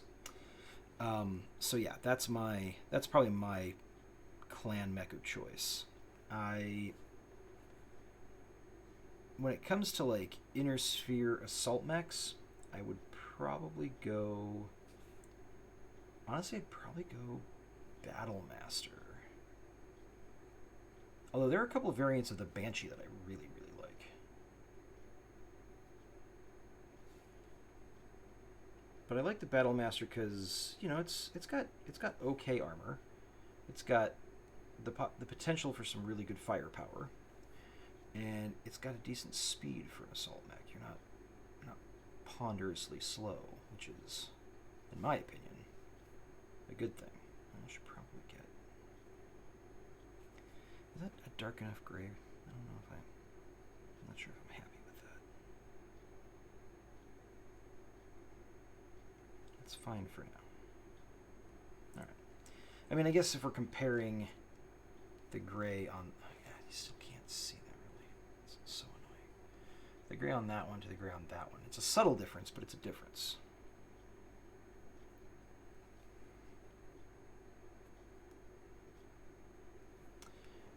Alright, amigo, already stayed up too late. Can't. Oh, well, thank you very much for tuning in and hanging out. I really do appreciate it, Beefstack. Go get yourself some sleep. Have a great day tomorrow. And, We will talk soon, I hope. Hopefully we'll get to play some D&D together again soon. That's the dream, right?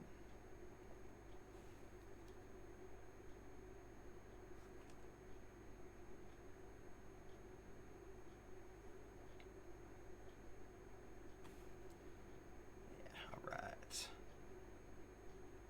Annihilator midsection on the... kind of looks like a turtle face. It does kind of, yeah, I agree with you. Love you, Beef Stack. Have a good one, man.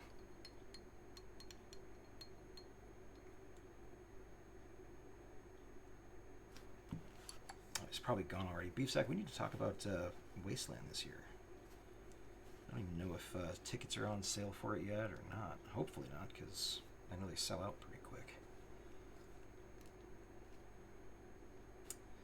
I need to make one little... This is gonna bug me.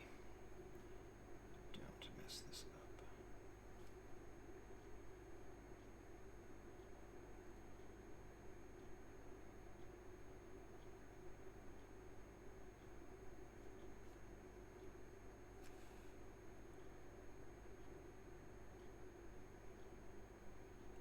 See, I should have done this first.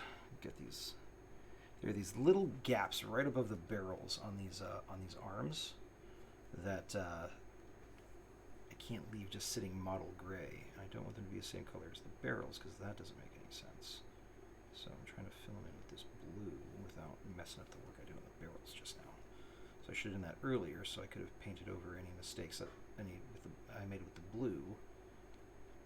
I could have just covered up with the gray when I painted the gray, but I wasn't smart enough to think of that. So definitely getting early bird tickets when they go live. Yeah, still focused on their cyber event. Oh, that's right. They've got their cyberpunk thing. Yeah, that's pretty cool.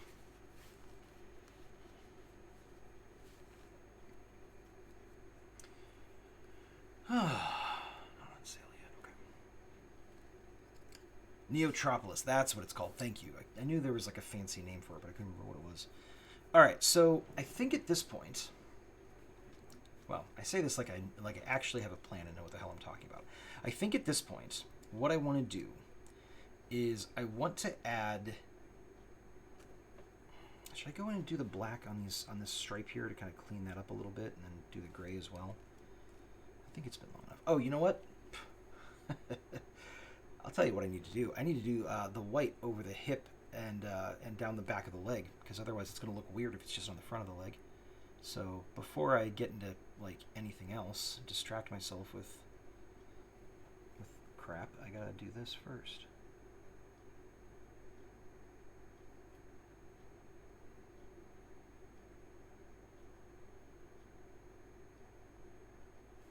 Glad I thought of that now. Ah, no. Ah, well, that was... I was trying to hold my hand steady, and I totally flubbed it.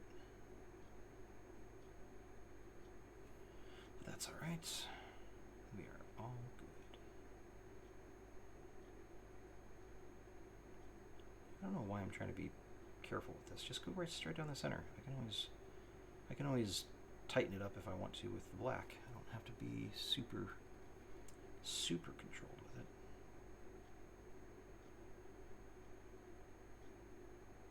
Fill that in.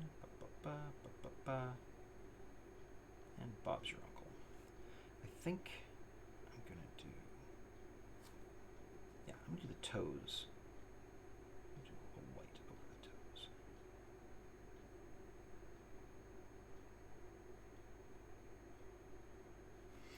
All right, so now I need to get over that curve of the hip, which is not as inconvenient as it would have been if I'd done this on the other leg, because this elbow is at least giving me a bit of space to work with. Sorry, I'm trying to focus more on painting than I am on keeping things in frame, so that's my fault. Definitely something that's going to take a little bit of practice.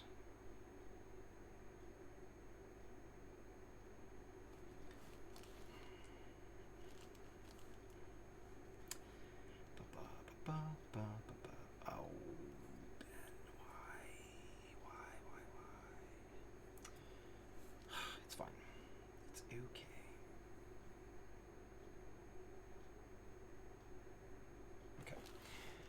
All right, let's see. Dry brushing also helps hide less than perfect lines. Yeah, that's true.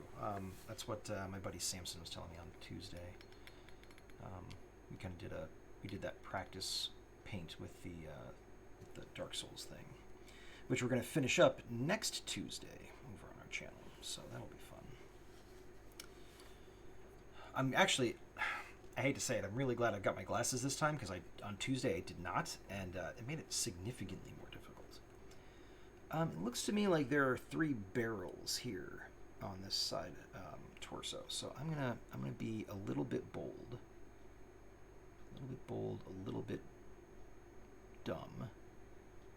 I'm gonna see if I can't.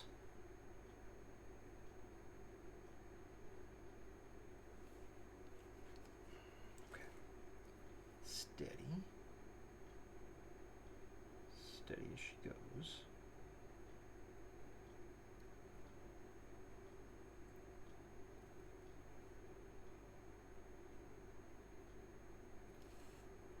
This is probably not the right time to be doing this, but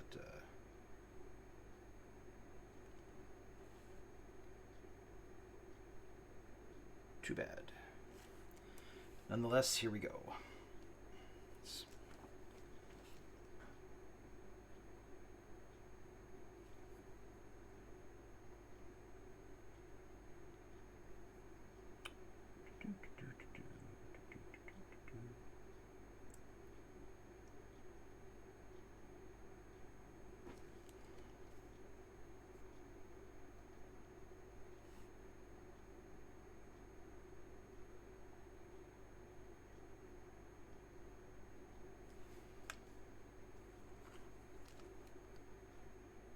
Sorry, focused.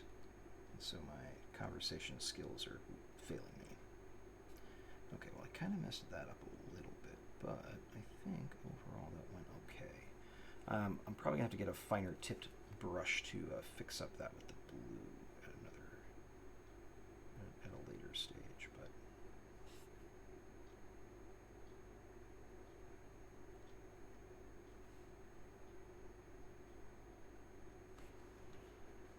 And it's a slight different gray than the center torso, so it's a slight differentiation there.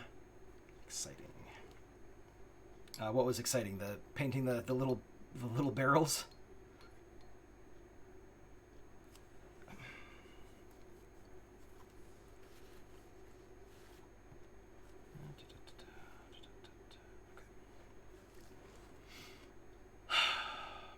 Okay, if I'm honest, I'm kind of at a loss for what to do at this point.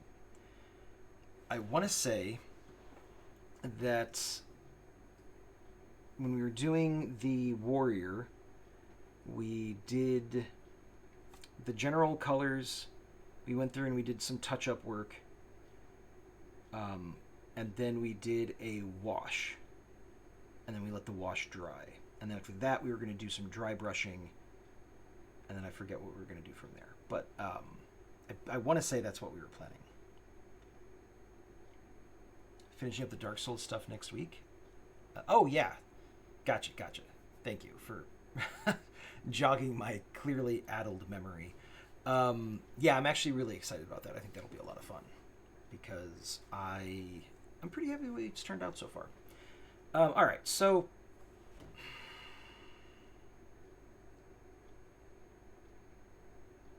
yeah. I think at this point we need to clean up a few things. Do I have a brush that is a slightly more...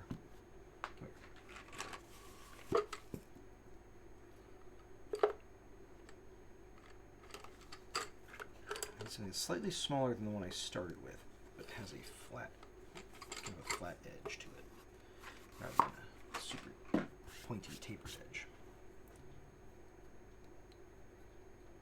Gen colors?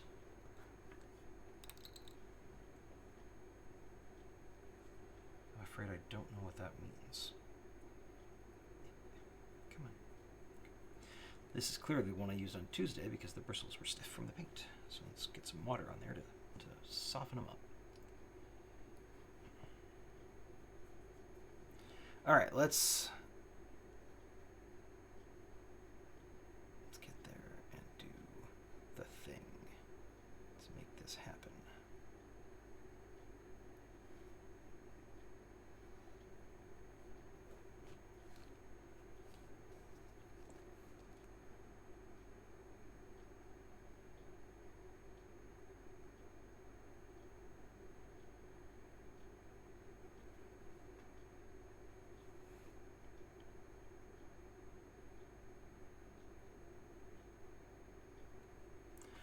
I've got a question for really anybody in the channel, but Mr. Swetch and Lemon Drop in particular.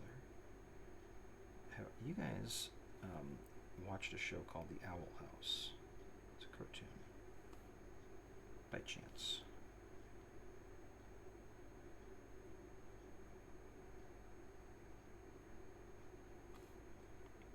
Fabric softener helps restore crusty brushes. Keep a bucket of the diluted stuff for my brushes at work. Oh, that's cool. I didn't know that. That's a great little tip.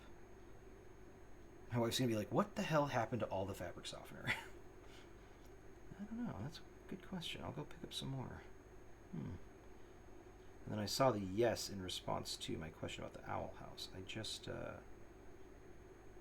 Red Shirt from our Discord D&D group suggested it to me many times over many months.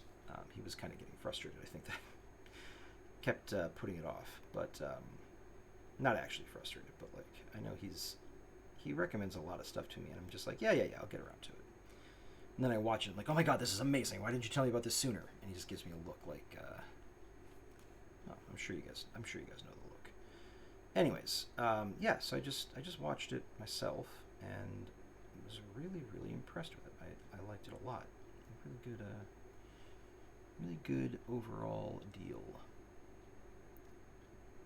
Last episode airing in April. I know. Yes, I am caught up. I binged it this last couple weeks while this last week and a half while my wife was gone. It was like kind of the perfect opportunity for me to have something to occupy my time. Kind of like have going in the background while I cleaned up the house and stuff like that. So, but yeah, it's quite good. I am really annoyed at Disney for deciding to cancel it because. And especially because they were going to cancel it without even giving it a finale. So I'm glad that they managed to convince them to not be complete tools. But like apparently Disney said like, oh, it doesn't fit their brand or some crap. It's like, what does that mean? I guess it does. If Gravity Falls fits your brand enough that you had Gravity Falls on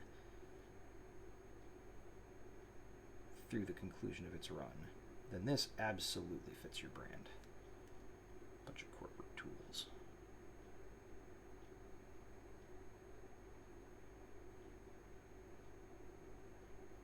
Sorry, a little bit of soapboxing going on there, I think, but it's all good.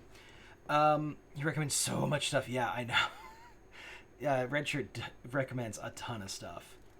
Such a good show. So Dan Terrace and the team have done a really good job wrapping it up, but we were definitely robbed. Like there was so much more stuff that I wanted to see, and like it's just one of those groups of like characters that I would be fine watching just do zany shenanigans for however long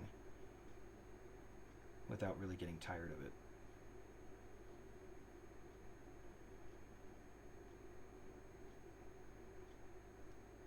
I won't lie, I have got a bit of a crush on Ida.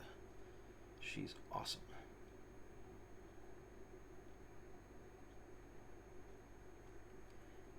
And the episode with King, where like kind of the big revelations happen with King, like that little story arc, that had me tearing up a couple of times.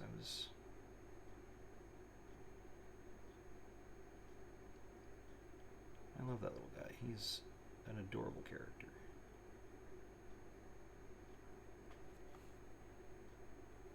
Okay, you know what? I am not going to say that I'm like thrilled with that, but I'm happy with it. It actually went reasonably well. I'm going to have to do another coat on the white. So I'll probably have to do another little tidy afterwards because I'm bound to screw that up. But in the meantime, pleased with the way that looks.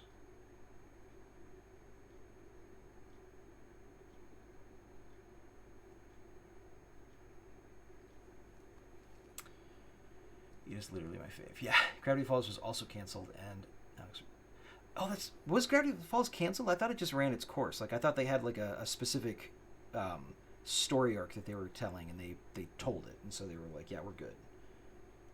That was my understanding, but I could very easily be wrong.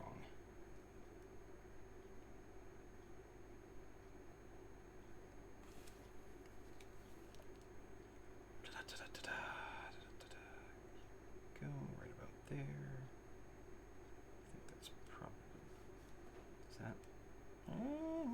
I won't say it's good, but I'll allow it. I'll leave it like that.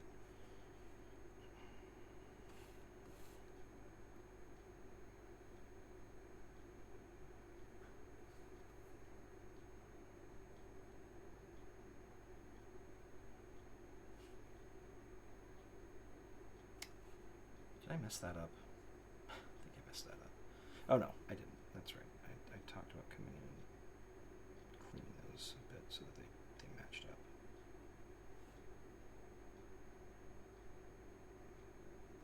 Because remember, we're Bob Ross in this. There are no mistakes. It was canceled. They had more leading up to Weird Begin, but Disney execs cut it short largely because Alex would push it. Oh, gotcha. Yeah, of course.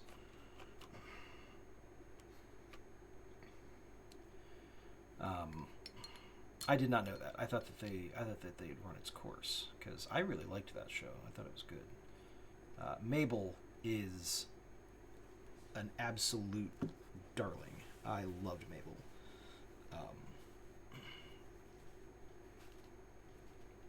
Like I could watch a show just about Mabel, quite frankly. What is this? No mistakes, just happy laughter. Very passionate about Owl House and Gravity Falls. I can agree with that. Gravity Falls, I actually really liked it. I thought it was a great kind of deviation from a lot of the stuff that was out there. Kind of little X-Files-y, a little bit, you know, I don't know. It was good. I was very happy when someone told me about it, and I was like, all right, I'll give it a shot, and it worked out well.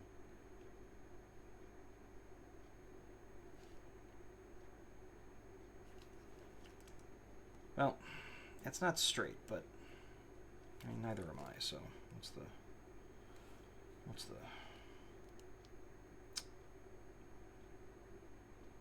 I don't see a problem with it. I guess that's what I'm trying to say.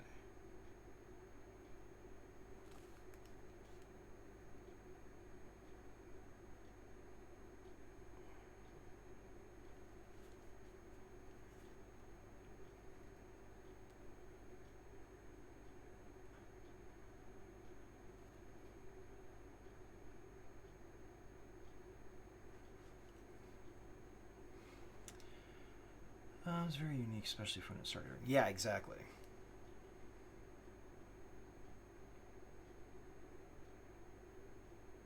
Had someone try to tell me like, oh, if you like Gravity Falls, you'll love Rick and Morty, and I was just like, no. It's like, I'm sorry, but no. They are not the same.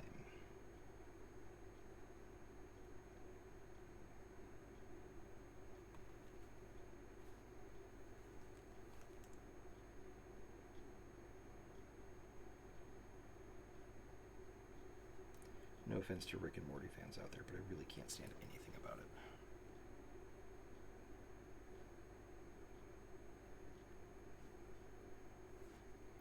You know, that's not going to get a whole lot cleaner, so I'm gonna leave those as they are. Okay, so where are we at now?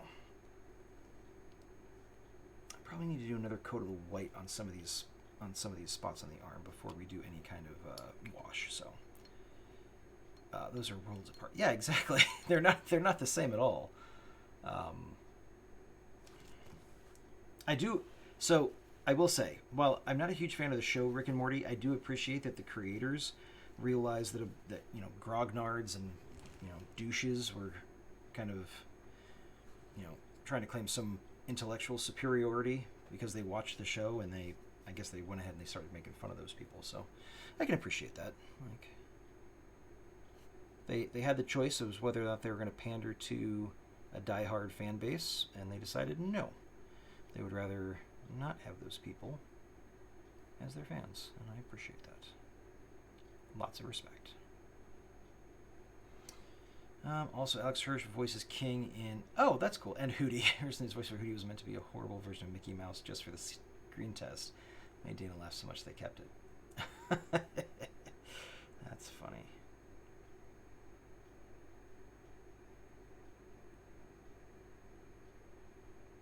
Hootie was kind of an interesting character in that show. Because, like...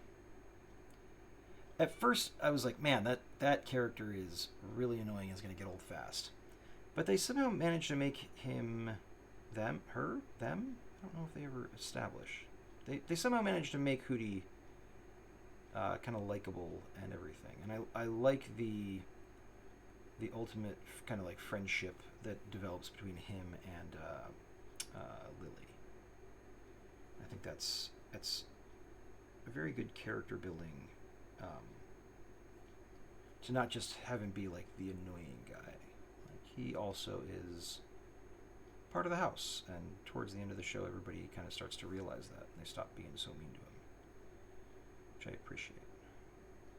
It's like, I've known people who are really annoying, and it can be so difficult to like kind of look past that and be like, you know, they still have redeeming qualities. But I think it's important that people try at least, because one of my big things is I always feel like that friend, that person, the one that people are like, oh my god, I'm just waiting for you to go away. So I trying to be a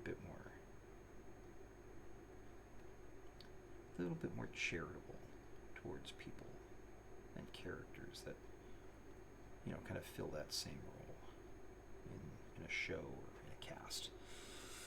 Well, that definitely looks better.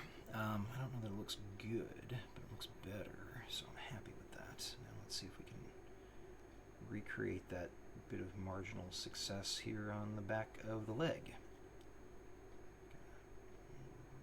Preferably without messing up things too much. We want it to still look kind of tidy.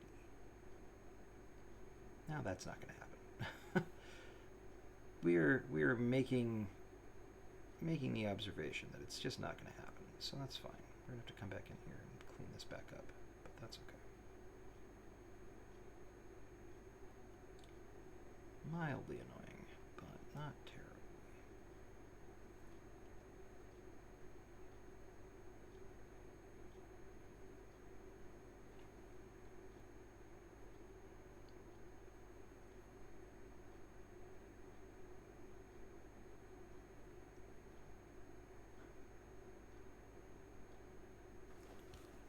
Okay, how am I going to get in there?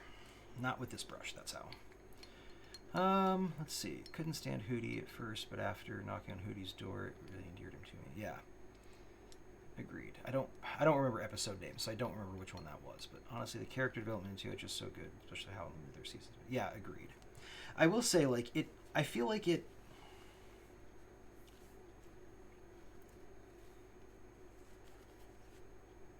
a minor quibble, but I feel like it maybe goes a little bit too heavy on the, like, oh, you know, you can turn enemies into friends kind of lesson. Because while I do generally agree that that's the ideal thing to, you know, to do with people that you don't necessarily agree with, there are also some relationships it's like that you shouldn't be trying to redeem the relationship with this person. You really should just cut them out of your life. And like for the first couple seasons, I was like, or well, for the first season and a half, I guess, I was like, I don't know. They seem to be kind of playing that narrative a lot. And so I was kind of concerned what they were going to do with some of the other like character dynamics and stuff like that. So I'm happy with. That's fine. Go back in and fix it later. But yeah, ultimately, I think they did it well. I was a little bit concerned with it at first, but that part of the leg is really annoying, and I'm just gonna have to live with the fact that it's annoying. And I will go back in and I will fix it another time. Let's see. Knocking on Hootie's Door is the episode that Lumity became canon. Lumity.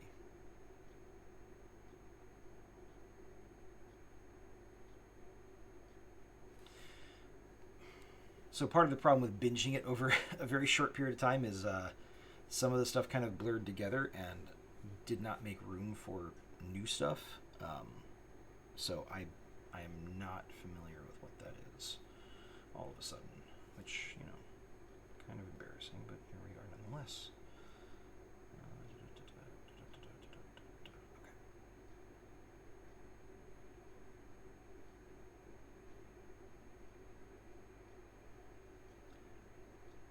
Okay. Oh, sorry. Yes. Okay. Yeah, that makes sense. Okay, that's the one where Hootie goes and tries to help everybody. Like he tries to assist Ida with her problem and tries to assist King with his problem. And okay, yeah, that makes sense. Yeah, I actually really liked that episode. I thought that was a good one.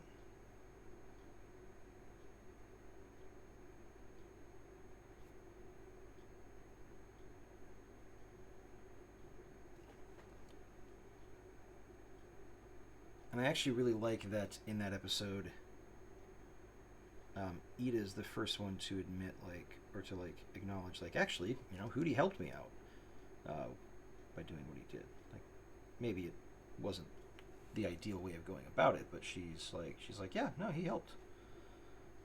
Um, Rather than being cranky with him. So yeah, like I said, I like Ida a lot. She's a cool character. All right, well, I think that's it for that. I don't think I need to do much touching up of anything. So, what we're going to do next... yeah, I think what we're going to do next is we are going to let this dry a bit, and then I am probably going to... I think I'm going to let it dry. I'm going to do a wash? Does that make sense? Should I do a wash now? Because there's so many little details that I still need to go in and do. Like I gotta do like the cockpit, because that's not the right color. I gotta go in and... But if I go in and start doing all those little fine detail things now, I think... So I'm gonna stick with, and I could be butchering this process, but I'm going to stick with the process that I think Samson showed me on Tuesday, which is at this point, I'm going to let this dry, and then I will do a wash. And then once I do the wash, then I'll have an idea as to like which areas I really want to like hit to like highlight and make certain things pop out. But is that right? No, that's not right. That's not right. That's not what he said. Okay, so I'm trying to think back to what I did on Tuesday. Because we went and we did like the little straps on the belts and everything like that. So we did a lot of the little fine detail accent stuff. Ooh, the brown kind of leached out there. I'm going to have to fix that. We did the wash after that. And then we're going to go back in and we're going to dry brush that. That makes sense. Okay. So no, I do need to continue with like the small detail stuff. Which is correct. Sorry, Mr. Swetch. I was not paying attention to when that message popped up. Is it correct to do the wash now or to go in and do the detail stuff now?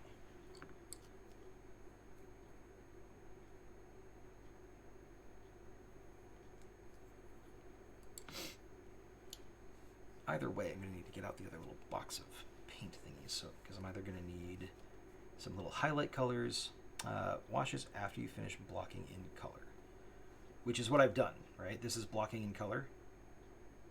So then I do a wash, then I go in and do the detail work.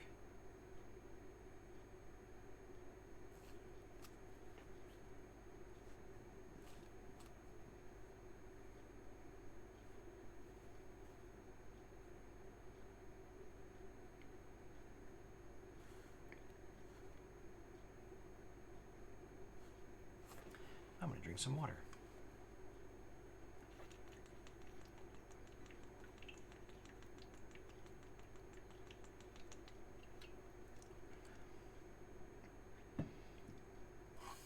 Usually have their own wash colors. Oh.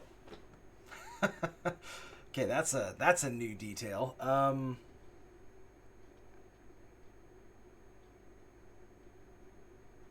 You know, I think I'm going to do the detail now. Because I feel like if I do the wash, and then I do the detail, and I mess it up, and I have to go in and fix it, then I need to do a wash again to make it kind of conform to the way the rest of it looks. But I think I do the detail now, then I do the wash, and then I can do the little dry brushing like in the whatever spots I need to. So I think I'm going to do that. I think I'm going to do the detail work next. But it has been 2 hours and 15 minutes. I'm going to take a short break, like 3 minutes. I'm going to grab the other paints I need, and I'll be right back. So I'm going to pop up a little like thing to indicate that we are on break. Wait, do we have anything to indicate we're on break?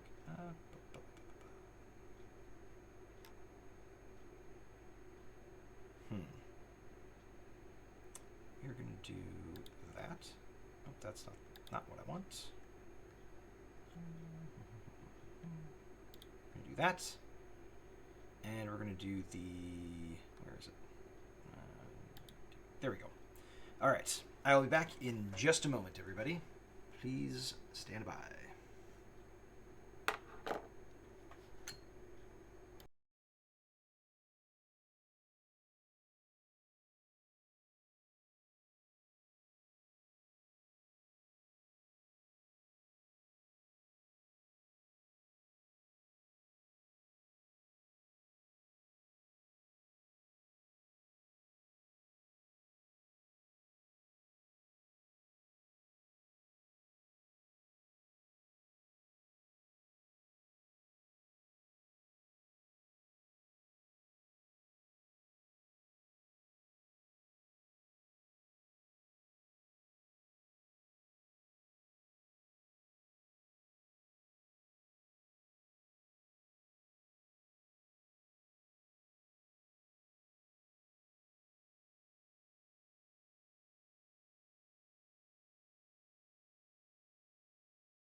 All right, and we are coming back in. Just a quick break. Stretch the legs, grab the paints we need, and then go from there. Okay, so let's talk a little bit about the plan. You know what, I realized while I was on break that while this thing is unfocused... Really, camera? It's been unfocused this entire time, and all of a sudden I'm like, oh, this thing's out of focus, and it puts it into perfect focus for at least the amount of time it took me to say that. Is that better light quality for people to kind of make out some of the detail? I think it is. I think the white light was washing things out too much. But anyways, I realized that I can bring... Oh, but then you can't really see anything because there's no light. No, that doesn't really work. Well, okay. I thought I had an idea, and it turned out to not be a very good one. So that's fine. We'll just leave it as it is.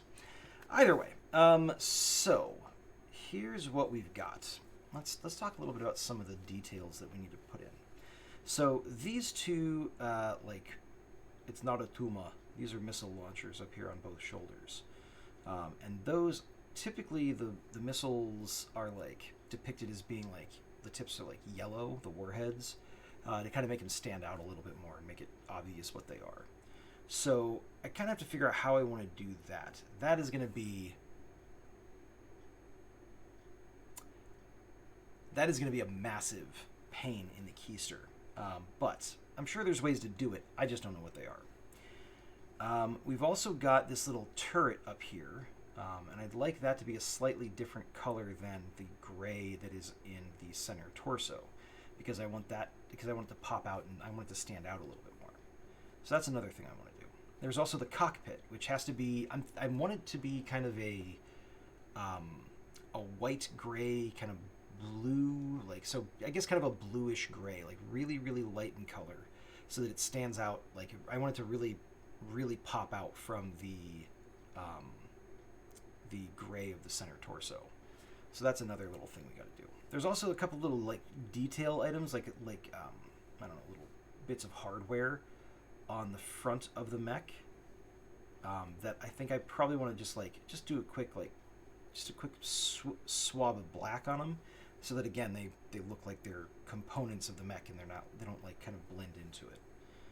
So those are some of the big things that I want to focus on. There are also some little like panel items on like the arms, like the barrels of the guns and stuff like that, that I would like to hit with like some of the gray we're using or some of the white we're using, just so that again they kind of pop out. They're using some of those accent colors to kind of differentiate. So those are some of the goals that I've got with what we're doing here. And some of my paint is kind of drying up, so that's not ideal. I guess it's to be expected. It's been sitting here for a while. I think that's probably good enough for me to pop in and just get another little dab on this guy. This crotch plate, this cod piece is looking a little bit thin in the old color, so I'm just gonna hit that with a little bit more of this blue.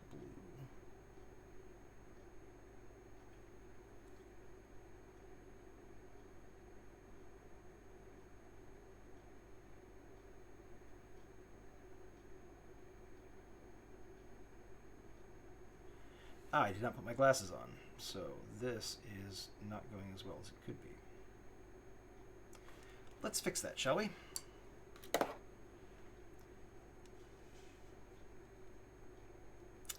Glasses. Okay. Now that is going to make things a little bit better. Okay, yeah, see? I didn't need to keep doing that. Keep dabbing at that because it was fine. Uh-oh. That's not good. Hold on a sec. Steal a little bit more of this blue and this white. It's a little bit too white. We want it to be a little bit darker. There we go. I think that's closer to what we want, and this has to get in there on the elbow. This arm. Yellow paint, tiny brush, and lots of patience. Yeah, that's where things are going to start falling apart for me. I'm surprised I've lasted as long as I have.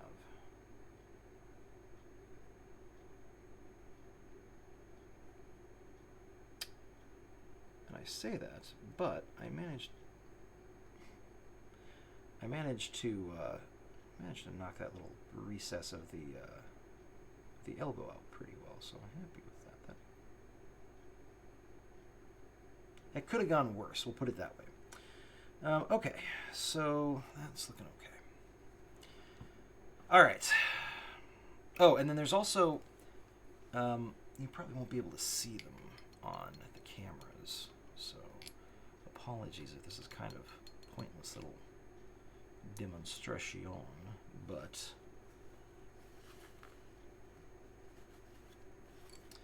there are, on either torso, there are these little panels that have like an X design in them, like kind of cut into them. And those are, I actually don't know what those are meant to represent, but I see them on a lot of the mech models, like the designs. And again, typically there's some other color, like the X's in them are some other color or whatever. And I'm not sure what color I want to make those. Like, I imagine they're supposed, and then there's also these two little dot thingies. I think those also are going to be yellow. So there's another one of those guys here. So maybe we'll do those panels in gray. And then we can just do we can just make the X in them black. Yeah, let's do that. Executive decision made. We're just going to proceed apace. No hesitation, no doubt. At least none that is public facing. There's a lot of hesitation and doubt, but we're not going to show that to our faithful audience. We're going to pretend like this is all part of the plan and everything is hunky-dory. No stress. No concern. Okay, actually that... Don't say it. Don't say it.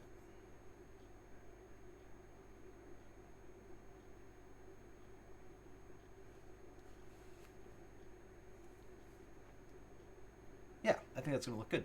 Do you have a detailing stylus? That can be really helpful for teeny details. I do not. Did not even know that that was a thing. I just assumed that it was all done with brushwork.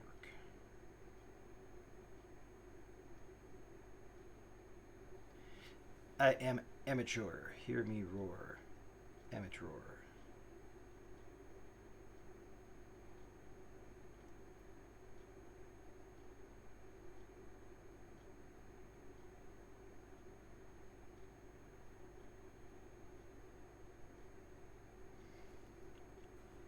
Hey, you know what? Those first two, those came out pretty well. I'm happy with that. All right. So I just need a little bit more gray. I gotta do this third one. Now let's see. Third time's a charm. Let's do this. We got this.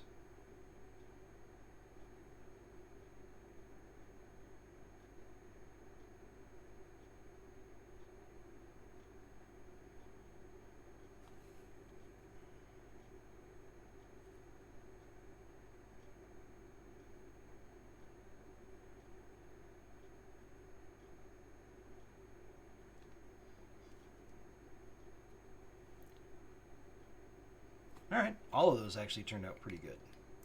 Let's see. And we're going to add a happy little mech panel here. Yeah, exactly. Exactly.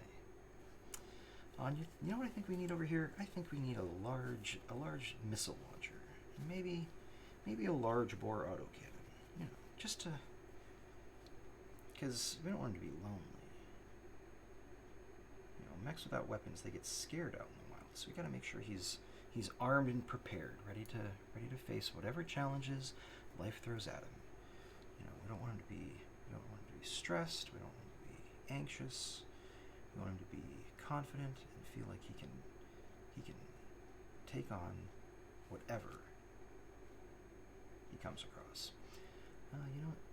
Those are little panels back there too. You know what?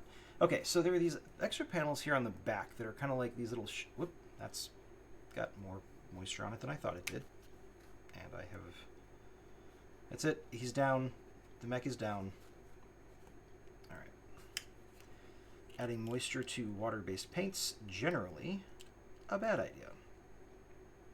So hopefully that didn't mess anything up. Let's see. Game over. Yeah, exactly. Game over, man. Game over.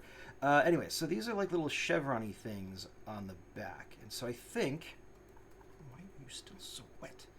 I think I want to paint those in like an orange color, like kind of like a caution thing or something along those lines, which kind of flies in the face of the color scheme. But I feel like there's something kind of vaguely industrial about that mech down.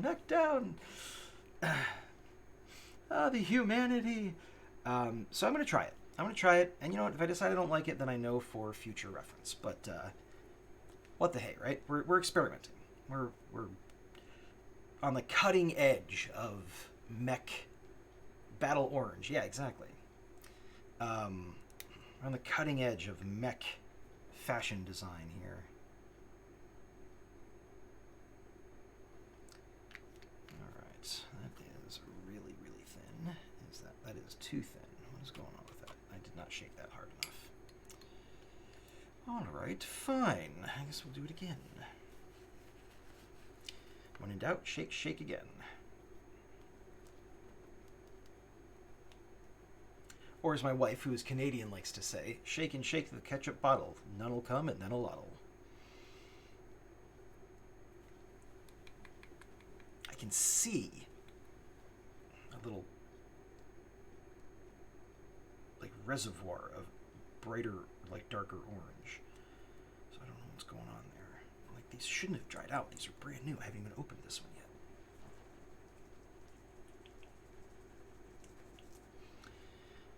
All right, it says shake well. Hopefully that is well enough, because that is... Yeah. Cooperate.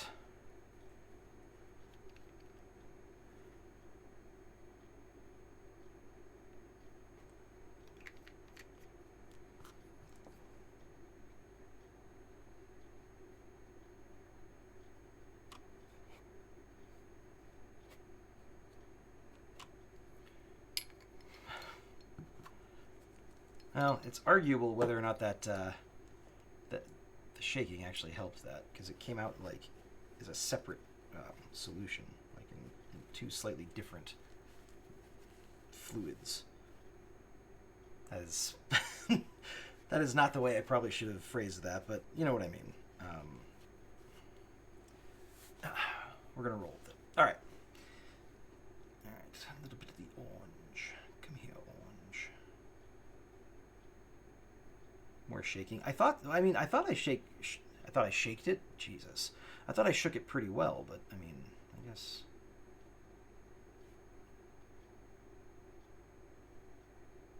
I guess the results speak for themselves. Clearly, I did not.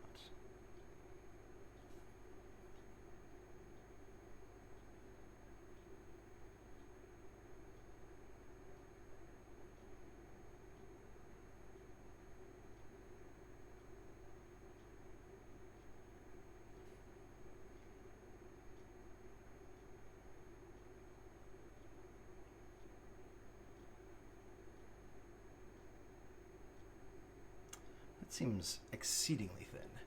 Binder and the pigment separated. You can mix it with rush. Okay, that's what I did. It's still it's thinner than I would expect, but I mean, what do I know?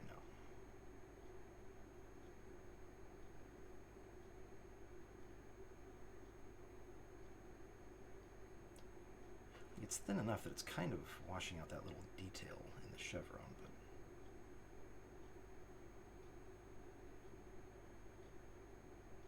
that's all right.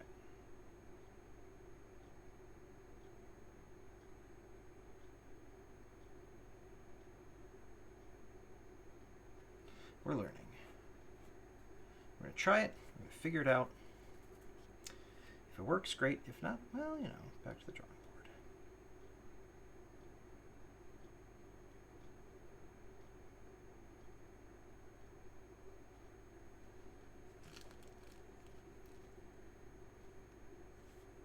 Yeah. I think it more or less worked. I wouldn't say that it looks good, but it looks acceptable. Let's see. Pigment likes to settle and sometimes sticks to the bottom of the container since it's heavier than the... Ah, that makes sense. Chemistry. I guess it's not really chemistry. It's more like physical science, like fluid dynamics stuff. But, you know, close enough.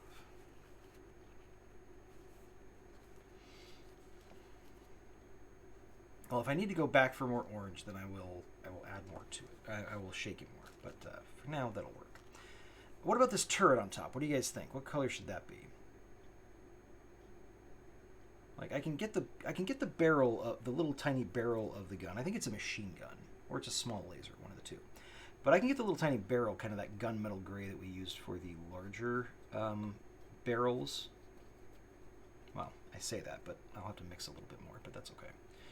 Actually, no, let's go ahead and do that now. So that was a fair amount of the old black, and then some of this stuff.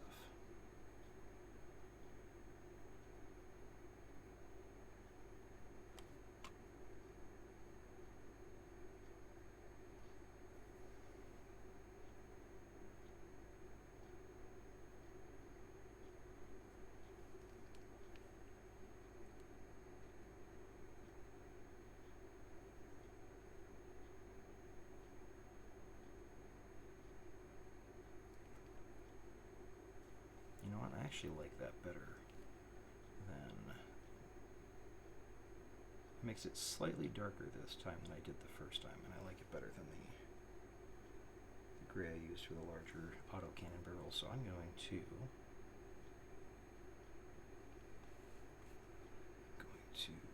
make use of that. Happy little accident.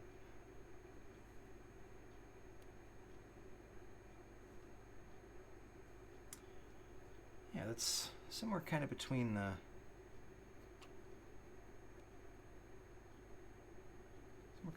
black and the gray that we had. I like that. I think it looks pretty good.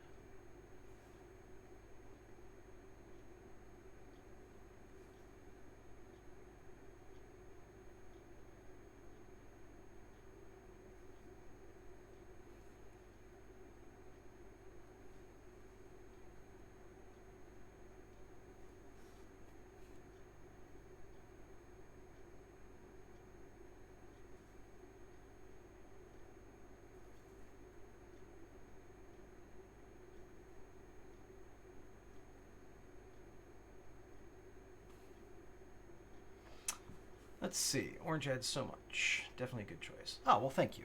I think it turned out pretty good. It's a nice little... I don't know. It's a nice little accent, and it's like it pops out enough that it's... I think it adds a good visual element. And, you know, having been in the military, I know that they've got, like, those kinds of, like, safety placards and stuff like that on heavy machinery and whatnot. So I think that's... You know, I think it looks good. All right, the white stripe in the back needs a little bit of a cleanup. I'm going to go ahead and do that with this brush because I feel like this is going to be a little bit more successful at that than the larger brush. Just take care of that while I'm here. I'm thinking about it and looking at it. Don't turn in for the night just yet, Paint. You're still on the clock.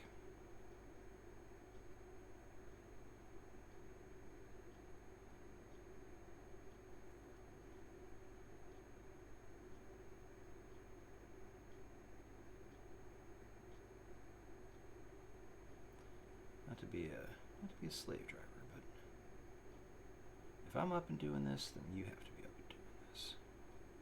Can't make this work without you, you know? That's... That's turning out, so let's a little bit more in there.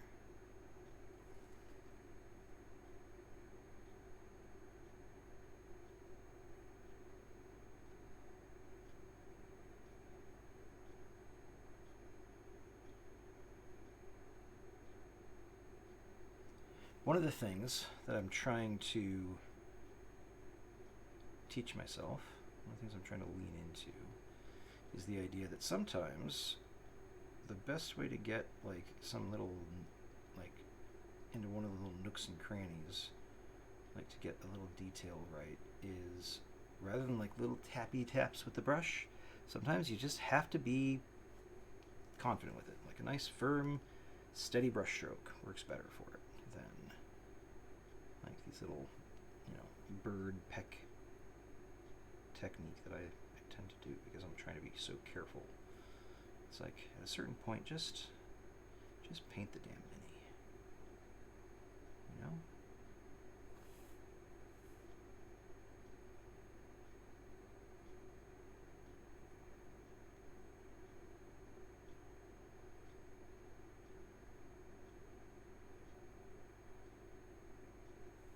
And then in other cases, it is good to use the little tappy tap method. So, you know, it just depends. Got to use the right tool for the job. All right, I feel like that was good. So now, second.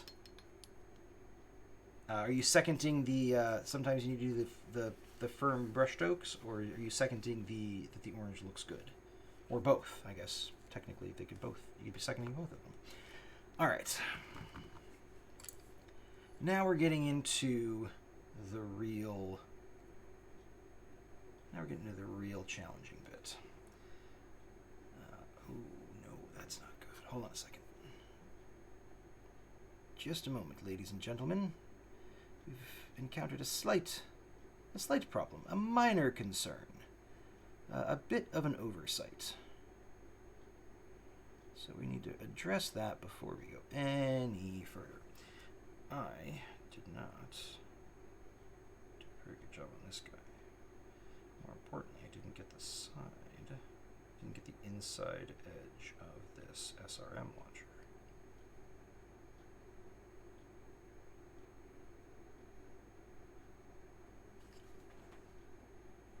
Okay, funny face on. You got to use the funny face when you're doing like little fine detail work like this. If you don't, it won't work. Like you'll mess it up. It's an absolute requirement.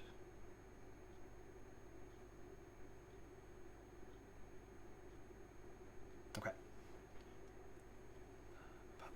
There we go. All of the above. Okay, fair enough. Fair enough. Also, welcome back, Storytime Sarah. Thank you for joining us again. Is your game over with? Were you successful against the insidious frog army? Not a euphemism for French people, by the way, so far as I understand it, but I could be wrong. Okay, here's what we want to do. We want to take this, because this guy's a teeny tiny little bit, just a hair.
I don't know why, but I suddenly have the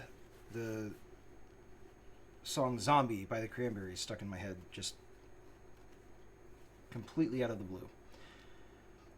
I mean, I did hear it on the radio earlier today, but that's beside the point. It hasn't been relevant for the last several hours, and all of a sudden it's just like, by the way, here, please enjoy the dulcet tones of the Cranberries.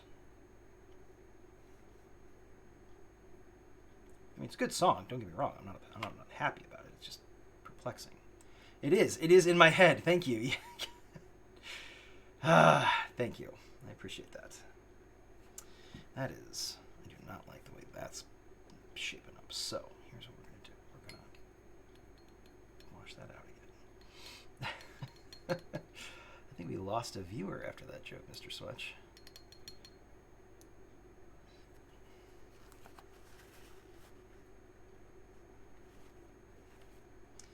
Actually, so it's a good song, obviously. The Cranberries are a good band, but the remix, the remake, the homage, whatever it's called, that was done just a few years ago. Well, I guess it's probably been more like 5 or 6 years now. Is actually also quite good, but it's got a bit of a sad story to it.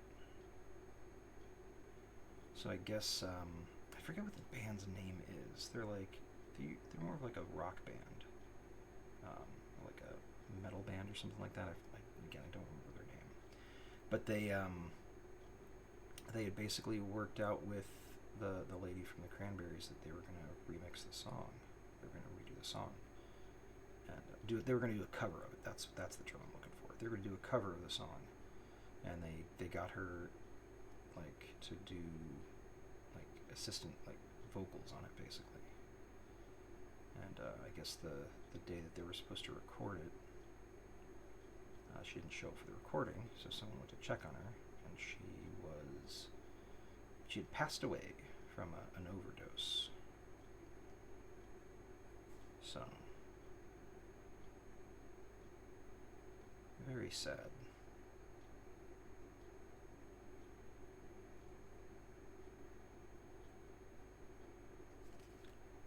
I'm just doing a couple of touch-up things here that I remembered I needed to do.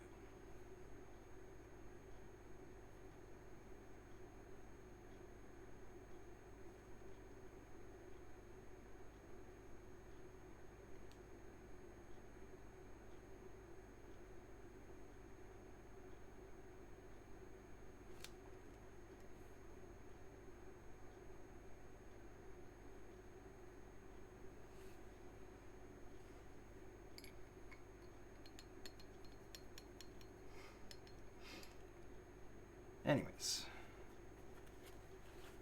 I'm just rambling at this point. Talk about whatever comes to my head. Anyways, okay, so go away. So there's the cockpit. So I have to figure out what I want that color. What color I want that to be. Maybe I'll do whatever this thing is in white. I don't know what it's supposed to be, but see. The really hardcore Battletech fans and Battletech painters, they would actually have a, is that another couple of barrels? I think it is. They would actually have like the technical readout for the mech, and they'd figure out exactly what each little component is supposed to be, so that they could go in and, you know, get it just right. Like, oh, that's supposed to be a, like a missile door. That's like an emergency ejection port for the ammunition if it's you know, overheating and it's going to explode or whatever. Like they'd have all that stuff, because Battletech fans are uber nerds.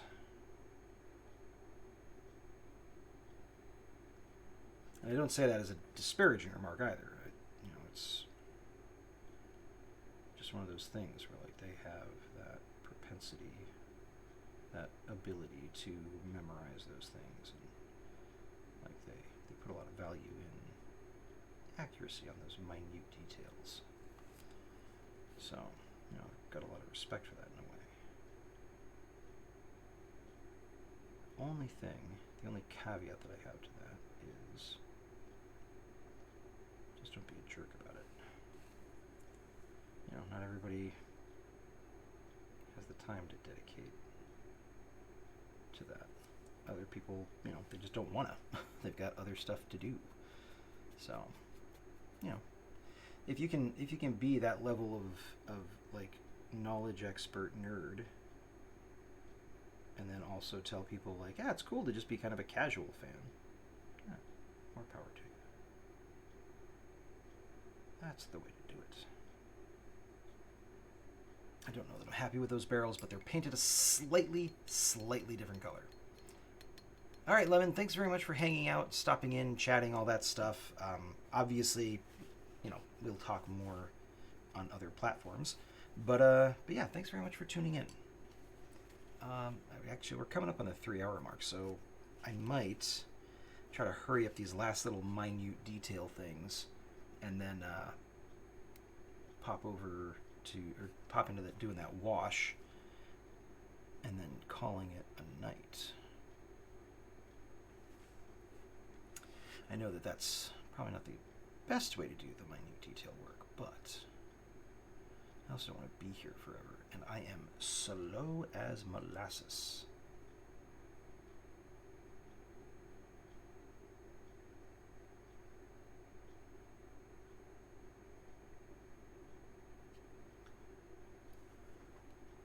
I just wish I could say that it's painstakingly slow for the purpose of being as accurate as possible, and that is, let's be honest, not the case.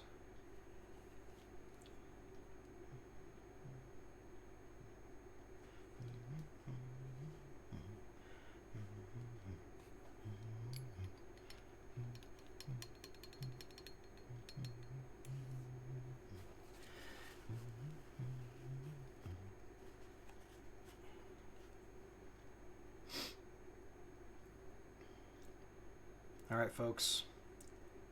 Do we dare? I think we dare. Well, first off, let's... We definitely need some more orange on this guy.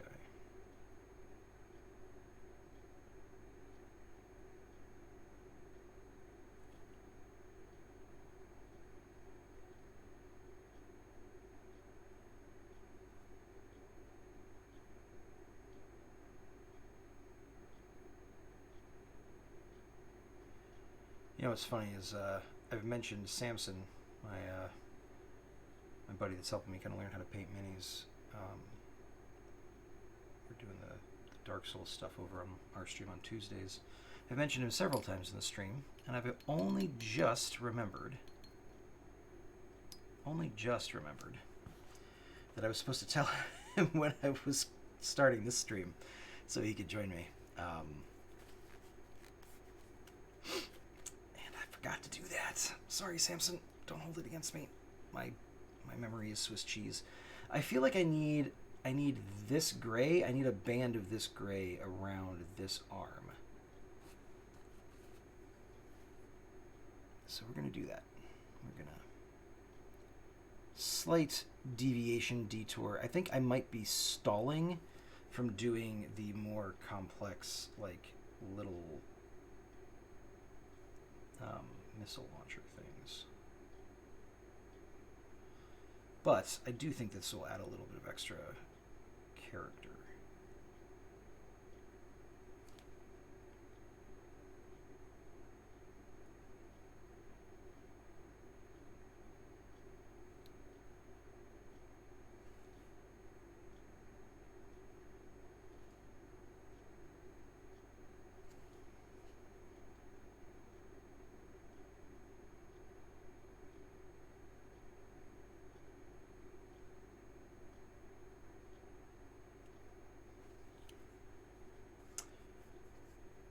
Good night, nerds. All right. Good night, Mr. Swetch. Thanks very much for tuning in and hanging out and chatting. I really, really do appreciate it. You are awesome. Lemon Drop is awesome. Beef Stack is awesome. Mason is awesome. Storytime Sarah is awesome. Everybody's awesome.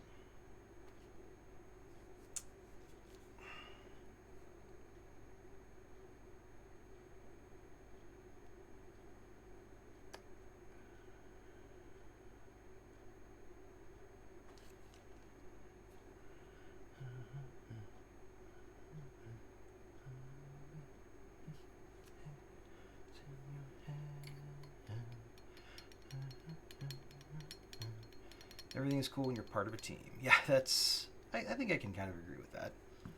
Generally speaking. There are some teams I would rather not be a part of. For instance, the academic teams, quote-unquote academic teams, at University of Phoenix, where I got my degree. Those, a little bit less than awesome. If I'm honest, kind of a pain in the ass. A lot of people not doing their share of the work, but still expecting to get the full credit. And the school kind of just let them do it, like, which is the really annoying part. Be like, hey, if we tell you 3 weeks in a row this person in our group is not doing their work, why would you just be like, well, I'm sorry, you guys have to resolve it yourself. We can't do anything about it. Like, seriously? Come on. That's horse crap. You know it. It's just a way to punt the responsibility off onto someone else. Why is this one part of this arm not taking the paint? This is starting to, you know what? I'm just gonna, there we go. There we go. That's right. I'm in charge. Oh, wait, sorry. No, this is supposed to be like chill Bob Ross stream. Chill Bob Ross stream. It's all good. We're just making it happen. We're not.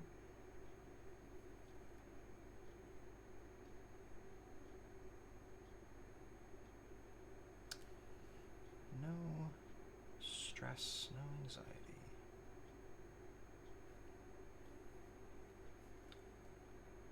But if this paint doesn't do what I want it to do, I will destroy it by firing it into the sun. But in a friendly Bob Rossian kind of way. Okay. You weren't the dude that just took over the whole thing? That was me.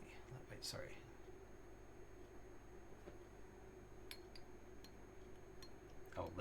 quote. I don't remember if I saw that one. I think I must have, but I don't remember it. Okay. So I have stalled, I believe, long enough. I think it is time to do these little tiny points that need to be colored yellow. Little missile thingies or whatever they are. I never did find out what color we wanted that turret to be. Oh, you know what? Maybe I'll make the base of the turret white. Yeah, add a little bit of extra white detail to that center torso. That's exactly what I'm going to do. Oh, that was a elbow against the desk moment.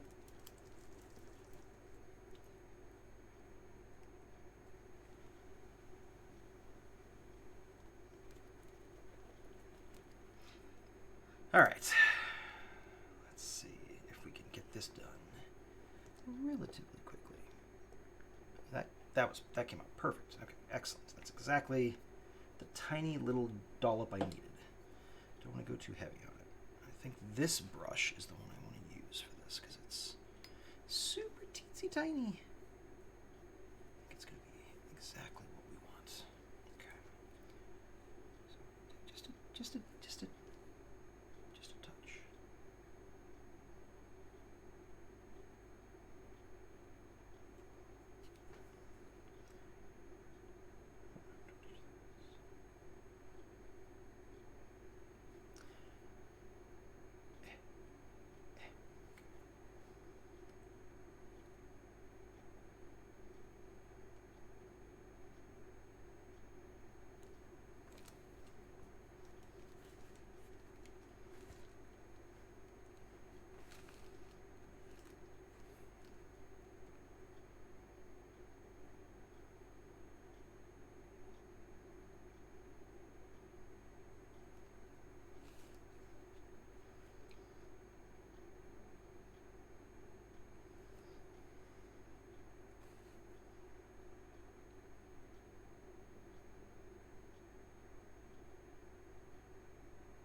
Couple little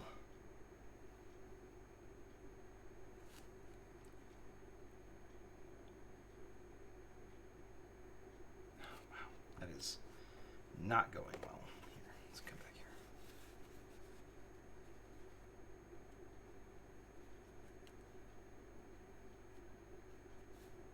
Nope, I just decided to dry right on there. Okay, well, good times.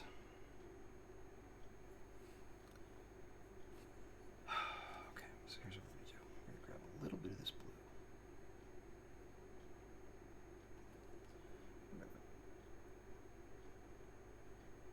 Paint right over that, and then we will correct it momentarily. In the meantime, we are going to go to the other side.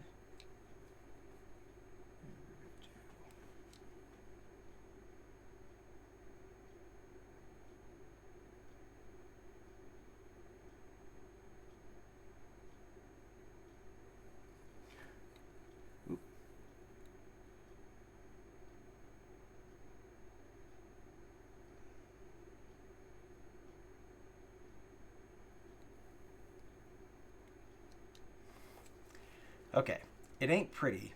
You can't really. Oh well, actually, thank you, camera, for cooperating in that moment.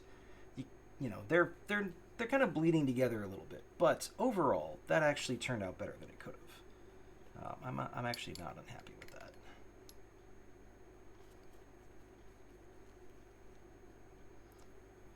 Then I'm going to grab some of this. Yeah, we're going to do some of the white. Because we want to do that turret up at the top, the base of it. We want that to be nice, bright white, so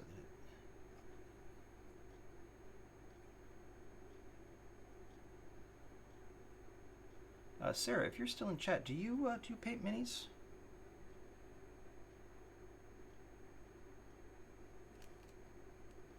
You're kind of a gamer in general, but I don't know if it extends to these sorts of pursuits. Not really. That's fair. I didn't either until a couple weeks. Well, I guess technically just earlier this week.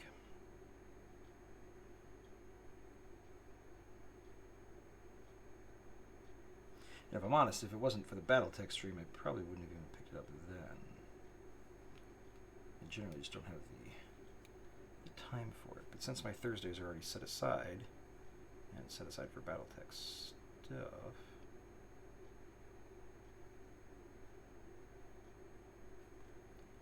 it kind of just panned out. So here I am.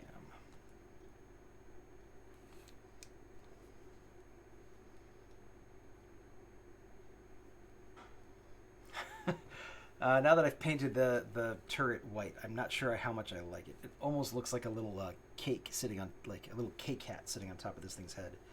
But you know, it is what it is. It's there. We're gonna roll with it.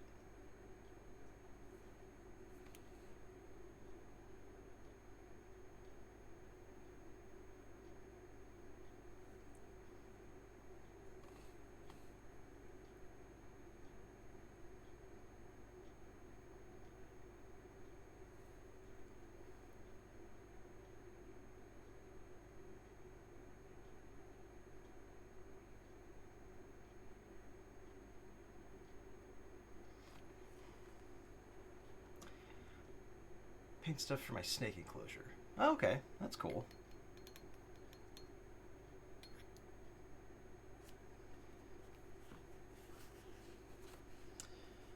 What is the name of your one snake that doesn't come out very often? I always forget. I know you've posted it, but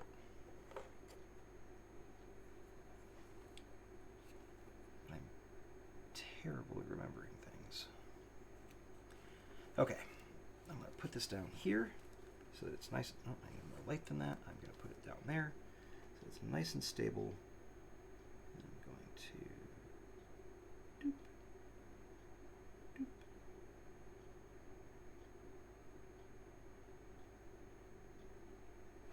Oh, they're off center, so they're not as precise as they could be. Fin, I have 6. Well, I had forgotten you had 6. You have more snakes than I have cats, which is impressive because I have a lot of cats.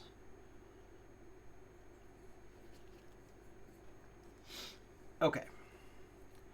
So there's that, there's that. Oh, I wanted to do... There's this little panel.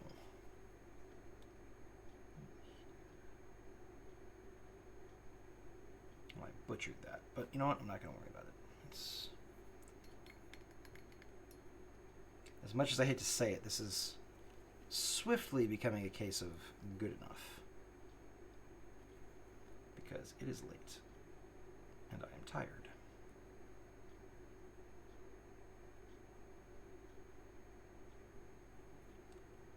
Extra little dollop of yellow on these to make them stand out just a tiny bit more.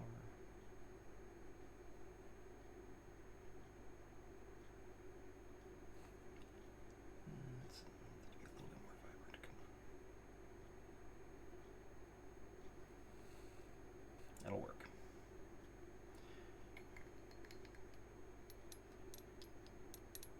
Ruby, Studley, Morgan, or Mo, Hazel, Finn. Is that Bacon Bits or Bacon and Bits? Like, are they 2 separate names? Because if they're 2 separate names, that would be adorable. But then again, Bacon Bits by itself would also be adorable. You know, there's little stripy thingies here. Okay, let's... Gosh dang it.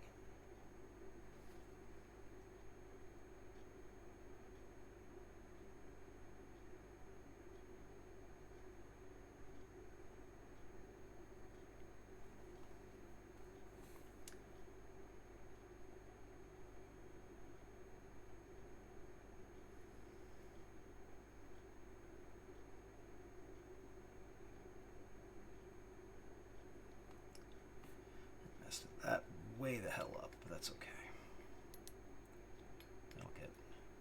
I'll get cleaned up in a later stage. So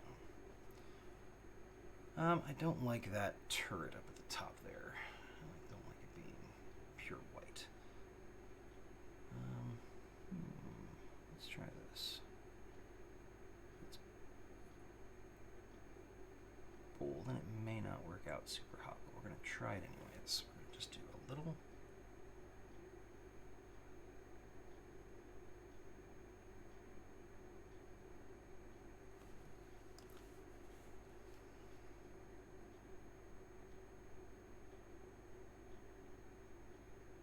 Nope, that did not work.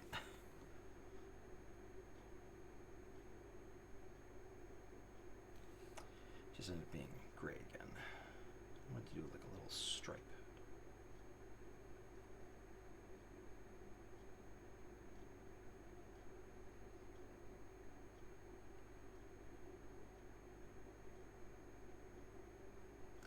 Womp womp. That did not turn out well. Hey, sometimes you have to try. Maybe it would have worked. Maybe it would have looked awesome. And it didn't, but could have.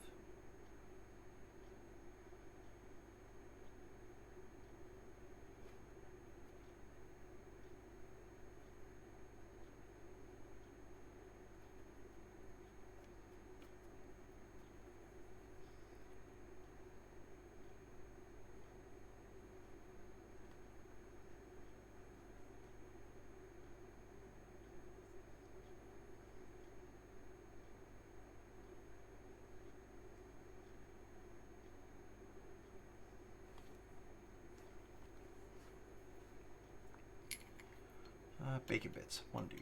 He's red with spots. Aw, that's adorable. I actually love snakes. I know a lot of people are freaked out by them, but I think they're beautiful. And frequently adorable. Okay, so. I need to do just a little bit of a touch up there.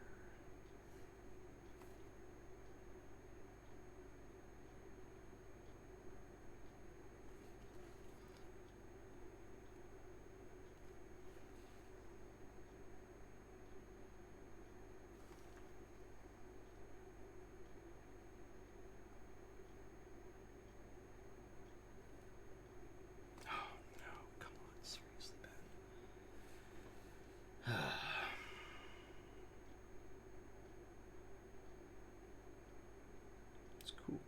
Bob Ross. Everything's fine. Everything's copacetic.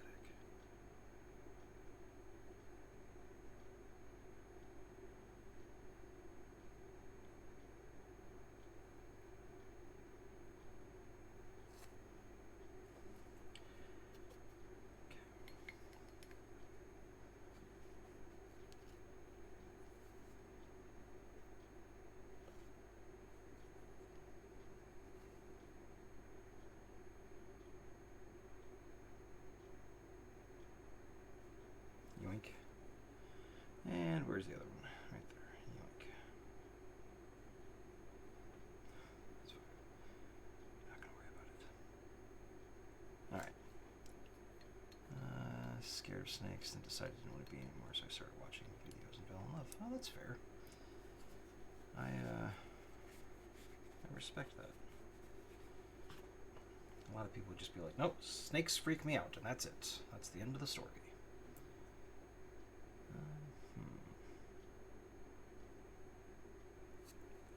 These other little things here should probably get some kind of detail, like highlight color on it, but I cannot be arsed to do it at the moment, or possibly ever. Now, okay, I need to, one thing I do need to do is I need to do a different color for the cockpit. This is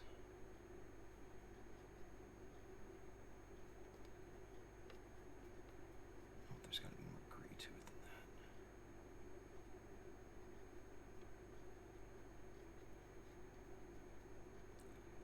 There has to be more blue and white to it than that.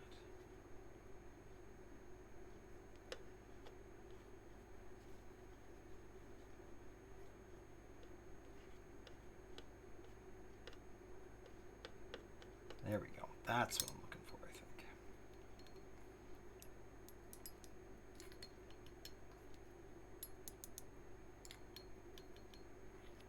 See, I'm afraid of sharks. Because I watched a particular video when I probably shouldn't have. But when I was a kid, I loved the ocean, loved sharks. They were the coolest thing. Didn't bother me at all. And then I stayed home sick from school one day and watched Jaws in the house by myself. And by the end of it, I was afraid to step off the couch and put my feet on the floor.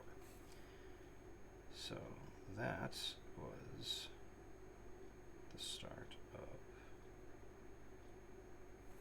my fear of sharks. So that was fun.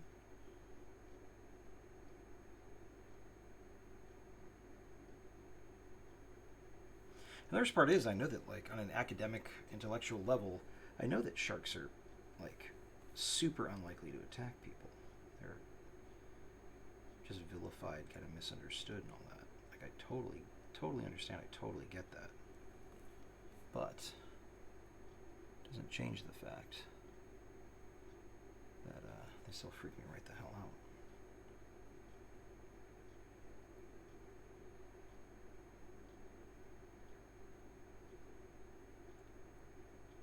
I don't think that I will be going out and buying 6 sharks to get over my fear, though.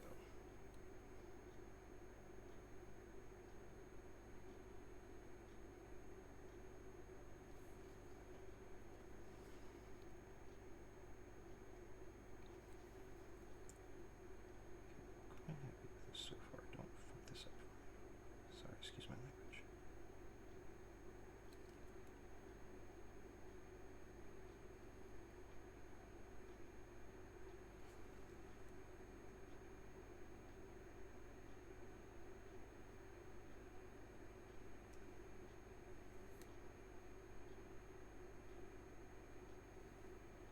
That looks terrible.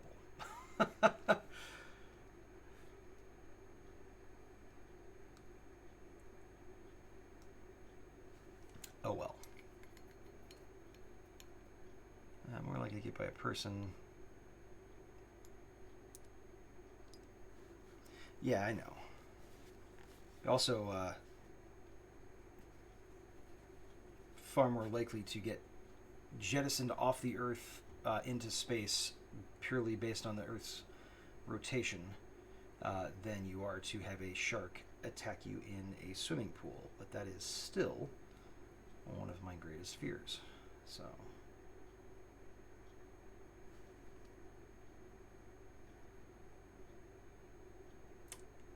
I'm going to let that dry for a minute, and then I'm going to do a wash. Because I think it is, at this stage, close enough to what I was envisioning that I'm happy. Monkey brain don't care. Yeah, exactly.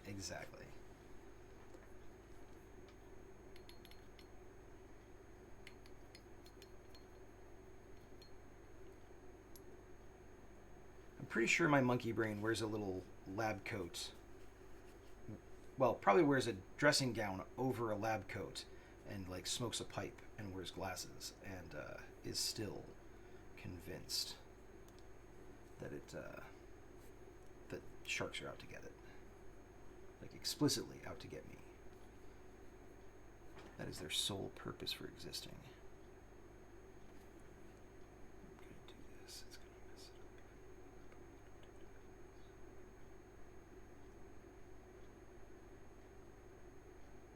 up. Actually, that kind of worked. Okay.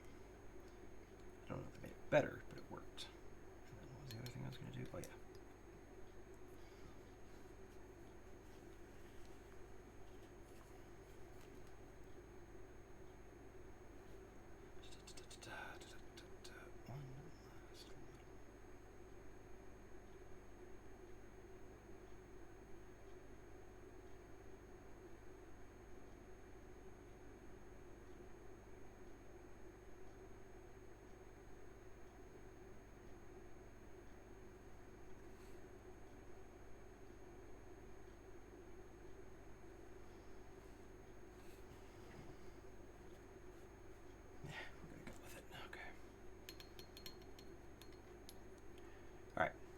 This time I am for realsies. Gonna let that dry. So, let that dry. I have to clean up my palette before the next time I do any painting. That guy can go over there because I'm done with him. He can go over there because I'm done with him. I think we're gonna use our old friend Mr. Wide Bristles here for, this is also going to get thrown away. Okay. For the wash, we're going to use that. And the wash is this guy. Oh, it says shake lightly. So just be very, very gentle with it. Put that in the corner right there, and I can use that. I don't need a ton, just a bit. And then, this will essentially be finished. Should probably have thought about what color I want to paint the base. Probably just do like green to represent grass or something like that. Yeah, probably. Woof. 3¼ hours. 3¼ hours. That's not too bad. I was aiming for something a little bit shorter, but this will work.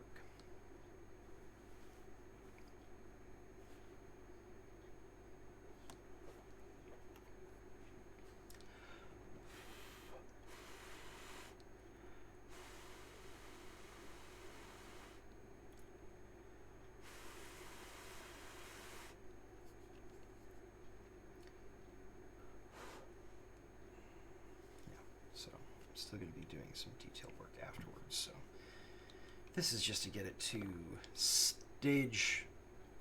I was going to say 2, but this might be stage 3 if I'm honest. Shadow wash, yeah, that's the one I want. Probably all I need. Let's clean that off real quick before we close it up. And here we go.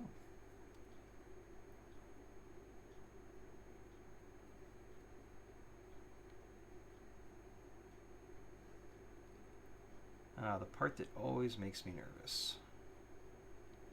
You want me to do what now to this stuff that I just painted? You want me to paint something like really dark over it?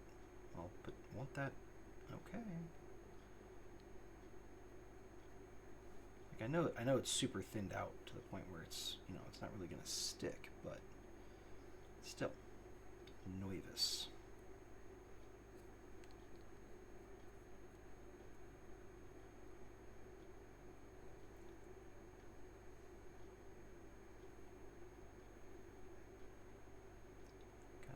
Gotta get into all the little nooks and crannies. Make sure that you hit everything.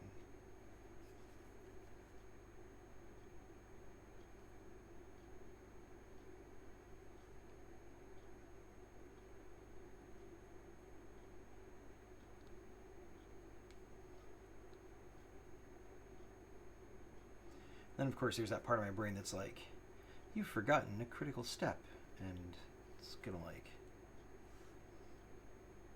ruin everything. Like, someone's gonna pop into the chat and be like, hey, how's it going in here? Oh my god, you've ruined it. What did you do?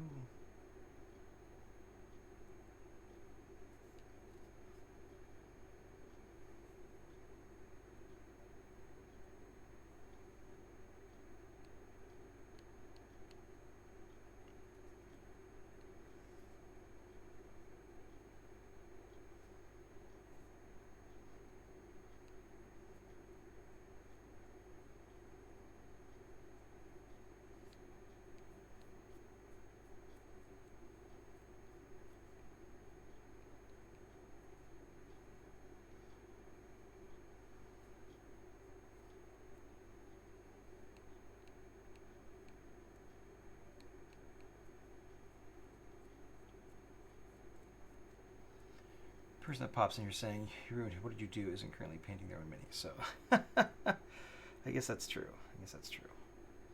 Why is some of the paint coming off of this? Did I not let it dry enough? No, it's fine. It's okay. You're just being paranoid.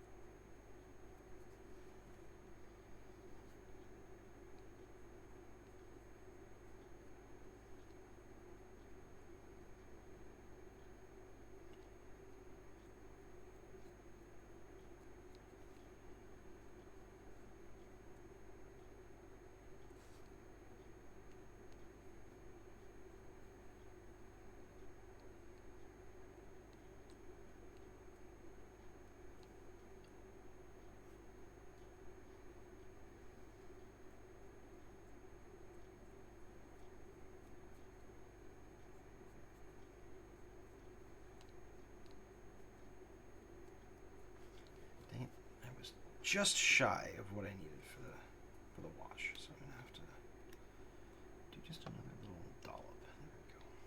Yeah. Armchair quarterbacks can go to hell.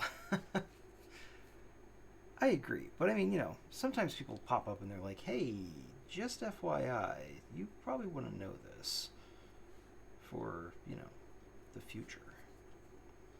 So sometimes they can be helpful.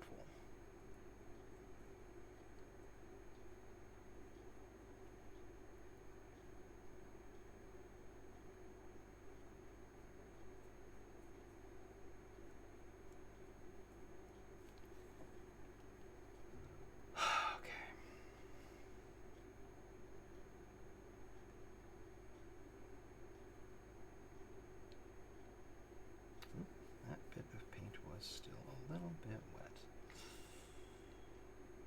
I'm sure it'll be okay. Now, what's the worst that could happen? Let's get right up in there to make sure that's good. Nope, gotta get the inside of that arm too.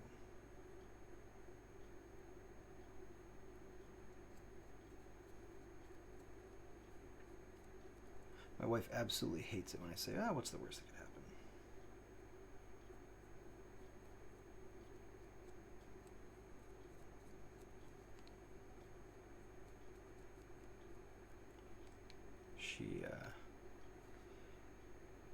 She has a legitimate belief that because I spend so much time as a dungeon master, that I am able to manifest misfortune.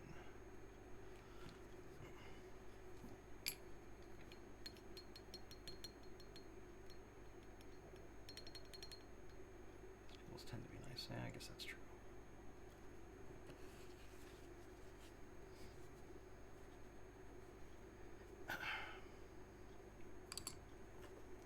Anytime my wife and I are playing co-op board games, I have a tendency to be like, okay, so, we're near the end of the game, pretty sure we're going to win,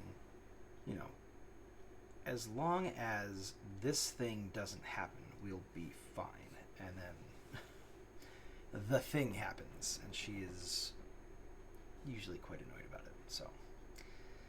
Alright, well, so just did the wash, so I did most of the detail work, the blocking for the colors. I just finished the wash. It's going to dry overnight, and then I will, I might finish it up between now and next time I do a Battletech painting stream, so that I can paint, next time I'll paint the Nova, will be our next victim. So I'll probably finish this up in the meantime so that I can show off the finished product when we come back. So yeah, that's the idea.